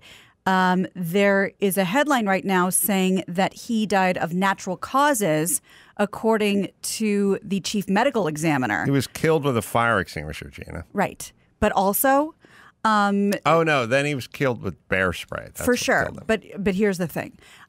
Chief Medical Examiner Francisco Diaz ruled the death from natural causes rather than a homicide committed by another person. He found that Sicknick died from, quote, and we'll have to ask Drew about this, acute brainstem and cerebellar infarcts due to acute basilar artery thrombosis. Released. So this is the timeline. What are you talking about? I'm trying to figure that out. I'm literally reading this on the fly. He was sprayed at 2:20 and collapsed about 10 p.m. died 9:30 p.m. the next night. The next night? Yeah. Oh. And so this is all, I'm just kind of reading through this right now, so I'm sure there'll be more on But that. did the spray do? Well, I don't know. I'm Well, guessing. that's the thing. Did it cause? I don't know. Well, we're in this kind of weird gray zone, which is you go, bear spray, that's horrible. Right. But on the other hand, if bear spray killed you, then bear spray would be legal because lawn Right. darts are. Because it's like if you sprayed it on, I'll guarantee that if Cousin Sal had bear spray in the man show office, It would have been deployed on every single person in the writer's room and receptionist and the guy who filled the vending machine. Right. So it must fuck bears up or annoy bears or, get bears to walk the other direction, but it can't be lethal. Well, and here's another headline. Officer Sicknick suffered strokes and died of natural causes. So we're going to find out how these things are related, if they are related. Or is it just the crazy, just a big coincidence? Well, it's kind of interesting. The woman, we were talking about the deaths, the woman that was early on, so there were 5 deaths, I think. Sicknick, and then there was 2 guys who died of one woman that got shot, Sicknick, 2 guys who died of heart attacks, and then one person who I always heard, you guys tell me, was trampled. At the beginning of the story, there was a woman who was trampled to death. She died of an OD. Okay. So she OD'd, 2 heart attacks, shot in the face or in the shoulder or the neck or something like that, and then Sicknick. But the trampled woman was not trampled. She died of an OD. I don't know how many drugs you got to do when you're going to a fucking rally, but is this the George Floyd argument where you didn't die of the knee on your neck, you died of whatever's in your system? You know what I mean? I don't. Obviously, all these things happen at once, and you can chalk it up to this or that depending on your point of view. I think there's a couple things. If in fact you have 2 of your 3 or 2 out of whatever major arteries 90% clogged to your heart, or you're fixing to have a stroke at some point later in the year, and then you get bear sprayed in the face, Right. It's going to exacerbate or you things. get a knee on your neck, then you might, actually, as I think about it, it's kind of like COVID. It's like saying you died of COVID. Yep. Yeah, but you're morbidly obese and you have diabetes and you weren't going to see the end of the year anyway. But COVID definitely didn't help. Yeah. So now the question is what did the bear spray do? Yeah. And also, I don't know, was there even bear spray? Because he was hit with a fire extinguisher at the beginning, right? I guess. I don't know. I thought it was like a flagpole. Yeah, I saw a Or is flagpole. that another Is that guy? someone else? He was never hit with a fire extinguisher, but that was the news. The news that was reported was he was hit with a fire extinguisher. Law enforcement officials initially said Officer Sicknick was struck in the head with a fire extinguisher, but medical experts have said he did not die from blunt force trauma. Instead, investigators increasingly believe Officer Sicknick may have been sprayed in the face with mace or bear spray. But now, like I just said, they're looking at stroke and trying to see how. The way the news works is related. it could go from fire extinguisher to bear spray to stroke. That's the direction. quite a and jump. then the chick will go from trampled to OD. Right. It all goes from sort of big narrative Right. to what they really died of. Right. But maybe the bear spray played in. Either way, it was a youngish guy. 42, I think. Seems young for that. Yeah. But she died of intoxication of I don't know what she Methamphetamine. Methamphetamine. Yeah, the trampled one. Yeah, that's And Roseanne Boylan. In the conspiracy theory, officer who shot chick, don't have his name. Oh, really? Not releasing his name. In a world where every cop that shoots somebody has their name released, not that guy. Yeah, actually, it's funny. Well, it's not funny, but I sent a headline over earlier, and I did not read the whole article because I was getting some stuff together. But I did send an article not knowing if you had seen it yet, and I'm just going to read you the headline. I believe it's from the New York Post. I just got to find what I labeled as whoopsie. Here we go. From New York Post, BLM protesters rally for victim, leave after learning he's white. Oh, Yeah. Oh, boy. I also heard that Antifa and BLM were getting into it. Oh. Because there was Venice Boardwalk. there was something going on in Portland that was like white guy stuff, and I guess a white guy was shot by the cops, and Everything in Portland is white guy stuff. I know, and they didn't want BLM getting in on their turf. Interesting. Wow. Yeah, man, Hatfields and McCoys Turning on each other. taking over. That's right. Mm-hmm. Well, to that point, the New York Post also reports that Minneapolis schools are canceling in-person classes in anticipation of the potentially volatile verdict at the murder trial of Derek Chauvin. So school officials said in-person classes will continue Monday and Tuesday, but will be suspended from Wednesday through Friday, with students returning to in-home learning. The district also cautions parents about possible protests as a result of the Chauvin verdict, noting that some students may feel called to participate, quote. Now, here's the statement to the parents. It says, "We cannot deny the fact that people with ill intentions sometimes take advantage of communities in crisis.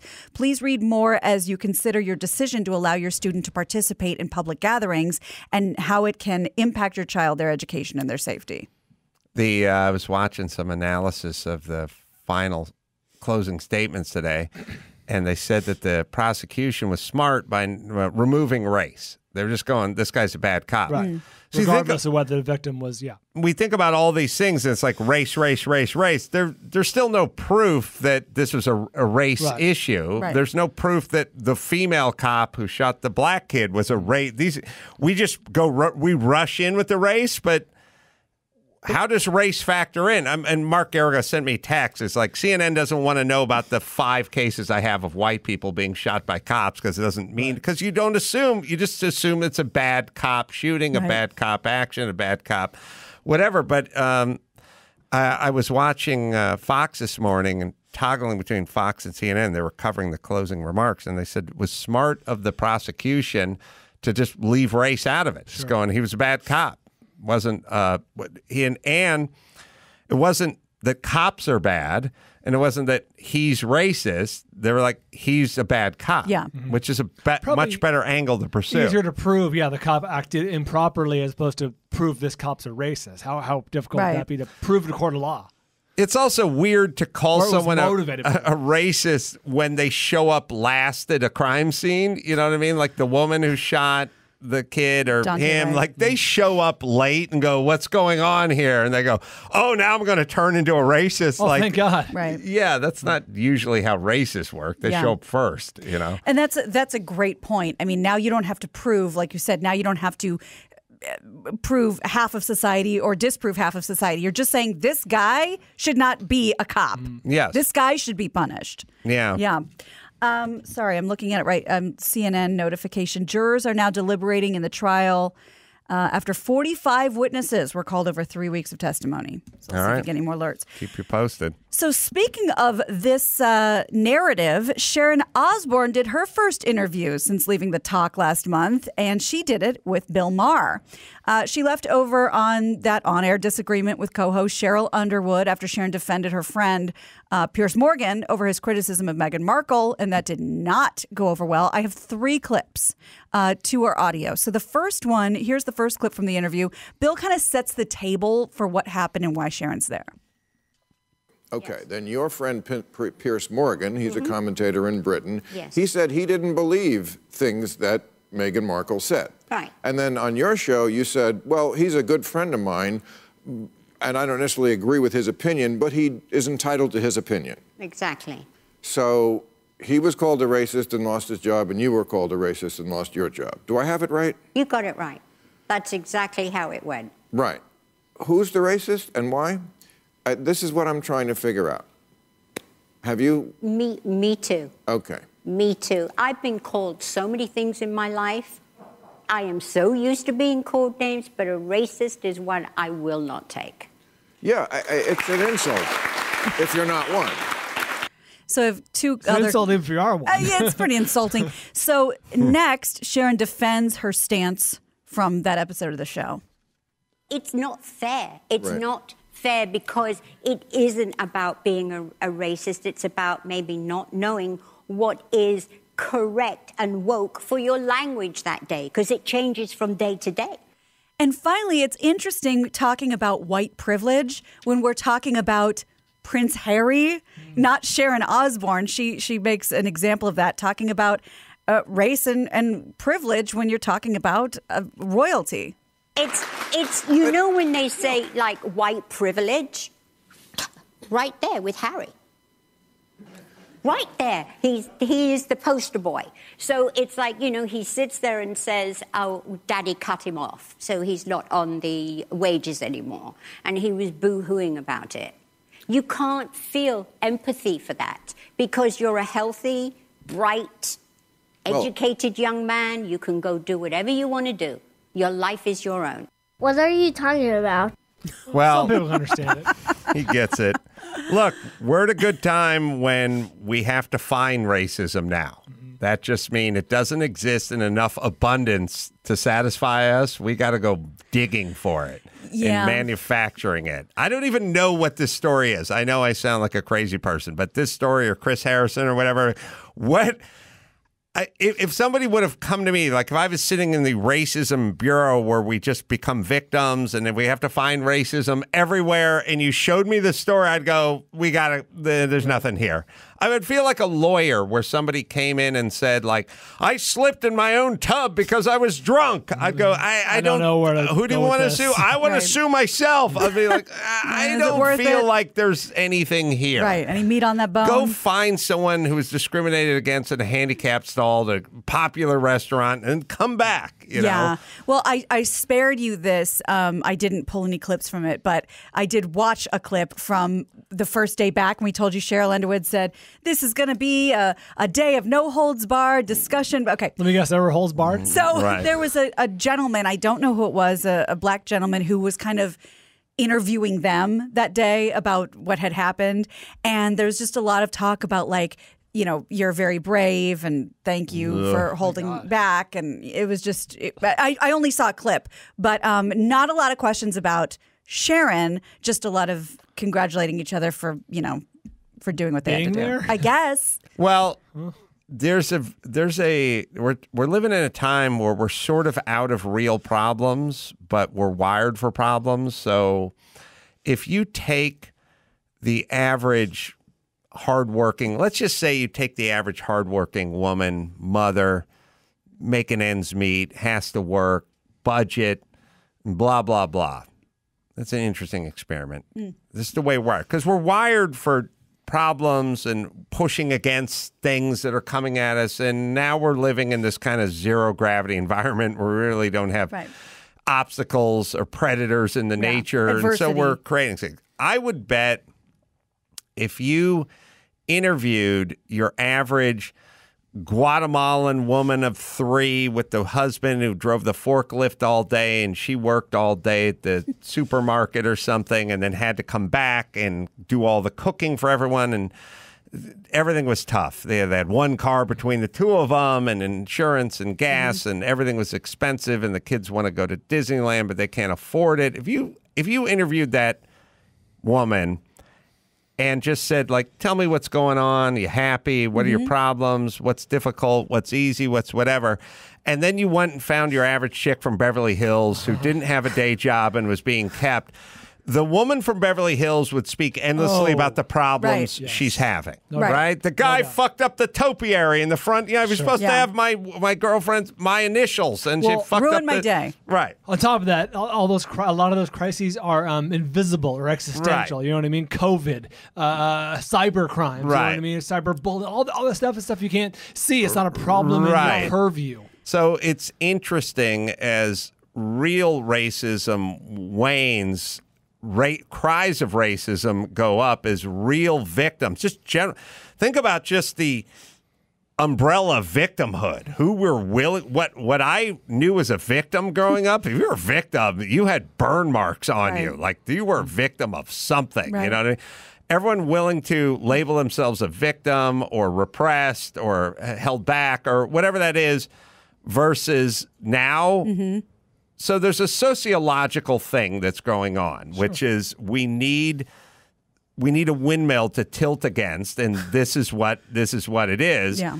And racism is perfect because nobody pipes up and goes, "Oh, come on, keep walking. It's not a real issue." Like it shuts everyone up immediately. So you just bring it up. Almost everyone zips it. Everyone but me. And the news outlets just run with it, and it's the perfect storm. You're right. This isn't about racism necessarily, but about Americans. And of course, this line popped into my head, a very memorable line from The Sopranos where the Russian housekeeper is talking to Tony. And she says, "That's the trouble with you Americans. You expect nothing bad to ever happen, while the rest of the world expects only bad to happen. And they're not disappointed." So they're very hardy, and we're not. Yeah, it's also when you have real problems, they occupy you.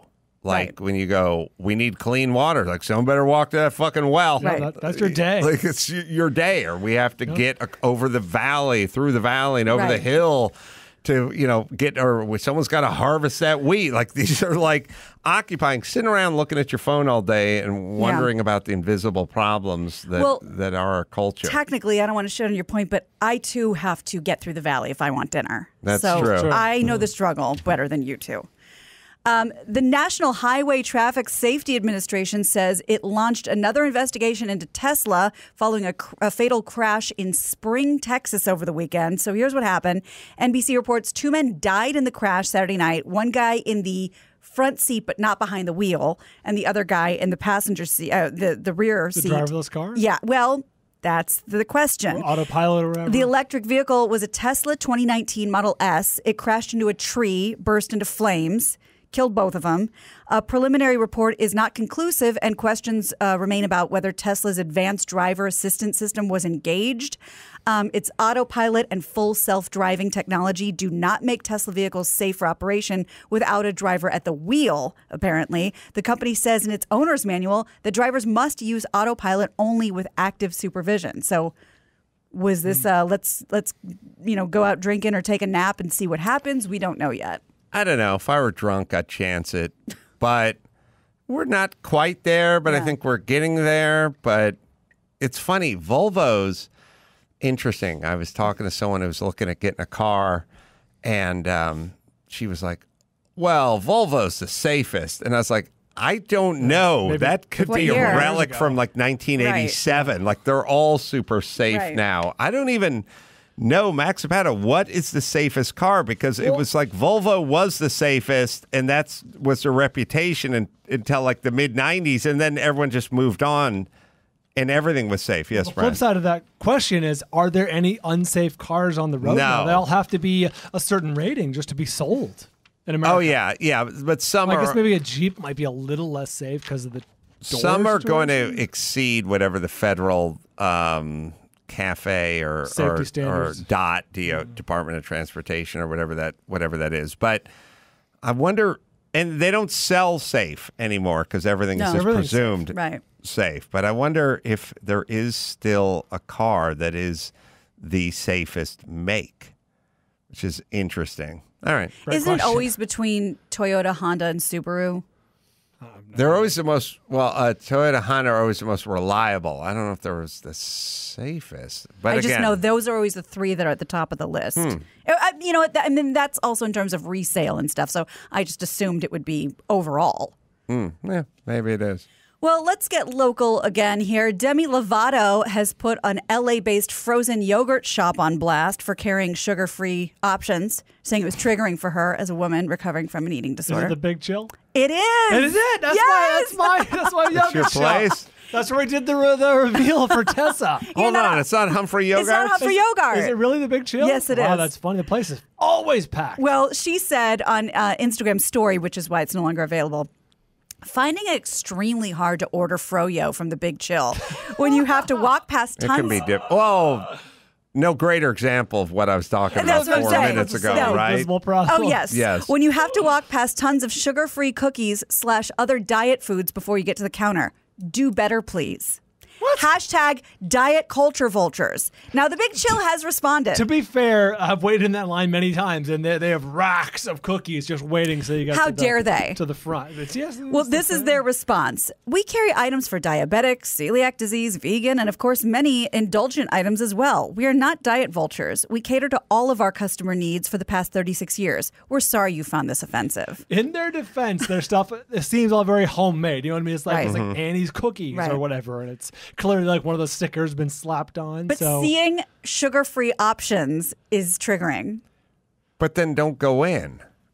But well, now you're just acting crazy. Does she want the sugar-free stuff? No, I think she's battled so much with doing without and starving and, whatever her, particular brand of eating disorder is, that seeing something that caters to like sugar-free, fat-free is perpetuating a diet culture.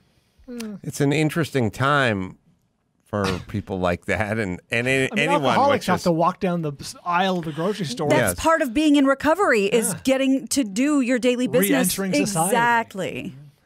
It's interesting that everyone's going to have to do battle with whatever they're doing battle with because it's for the taking everywhere all the time. And in a weird way, the more money you have, and if you have a capacity to gain weight, that shall just be your world. Like she must get up thinking about food, go to bed thinking about food. I feel her. One of the best gifts you could probably all right, here's something. Always talk about like the worst thing that can happen is the super horny guy. Like how it just destroys your career. Oh, being the horny guy. Yeah, you're like a guy. It's like you can't just be married and bang the same chick over and over again. You have this thing, or having the weird perverse, sort of Harvey Weinstein thing or Armie Hammer kind of thing. But it's just like it's in your head. Yeah. You have to act on it. And then there are other guys just like, I'm happy with the same woman, or I'll just go beat off and go to bed or whatever that is.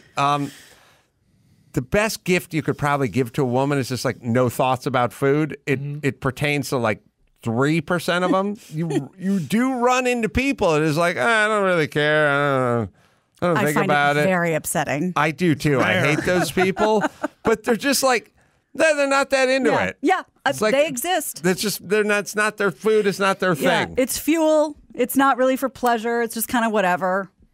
Yes. Yeah. Imagine the freedom of just not caring. I can't. You know what I mean? Like start my head around that. You guys are like me, like you start thinking about meals 3 days in advance. Sure like, do. we're going to try that sushi place. The flip side of the other edge of that sword is that you can't enjoy like a meal out or someone made a meal for Thanksgiving or whatever. He's like, I don't really like Thanksgiving food. Right. Yeah. We have the safest cars, according to Chris. Oh, yeah. Yeah, so these are all based off of the Insurance Institute for Highway Safety, the IIHS safety test and the crash test that they do. Coming in 5th is Subaru. Tied for 4th is Mercedes-Benz and Mazda.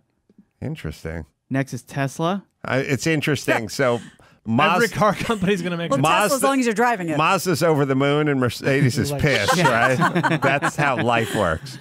Yeah, but you were right. Like almost every car brand received very high scores anyway. Volvo is number 2, and first is Genesis. Oh, really? Tiger Woods ruined that shit. He lived. That's a good point, actually. I was talking to Matt, the moderator, DeAndrea, who has a guy who's on the inside of all these things, and he said that he assured everyone that on a car like Tiger Woods' Genesis, that Genesis, the company, insured that car. They have a different car insurance for liability, like if Tiger ran over somebody, but not if something happens to the car. That's their car, and that's their insurance, and it's already been crushed. Wow. They own the car. That's how it works. But with Genesis being number 1 and Tiger surviving that, why not tour it around? Tour it around. Why not? There's corporate decisions that are made that are kind of vexing, and like I said, a rich history of car companies crushing cars they probably should have never crushed or wish they had 20 years later, and this will probably be one of those cars. It's fascinating. It's a way to. I don't know if it was like just in case somebody comes sniffing around. I mean, like, what are you trying to get rid of? They download like the Patriots and their tapes of other teams. Yeah, they download the contents of the black box. Right. They know everything they need to know, and then they photograph the shit out of it probably, and then they crush it. All right, let's bring it home, Gina Grad. You got it. I'm Gina Grad, and that's the news. Great. Gina Grad. That was the news with Gina Grad. Well, do you own, do you rent your home? Sure you do, one or the other. And how about we get back to the aforementioned insurance? How about you bundle with Geico? Geico makes it easy to bundle your homeowners and renters insurance along with your automotive policy. It's a good thing, too, because you already have so much to do around the house. Go to geico.com, get a quote, see just how much you could save. Geico makes it so easy to save when you bundle at Geico. That is geico.com. All right, Chuck Liddell, the Iceman, cometh tomorrow. Wow. So we got Chuck to talk to. Enjoy your 818 Rye. That was really Delicious. good. Great. Vanquish, name of the movie, available now in digital and on demand. Until next time, Adam Carolla for Mike August and Gina Grad and Paul Bryan and George Gallo saying mahalo. I don't want to hurt the people. I love the people.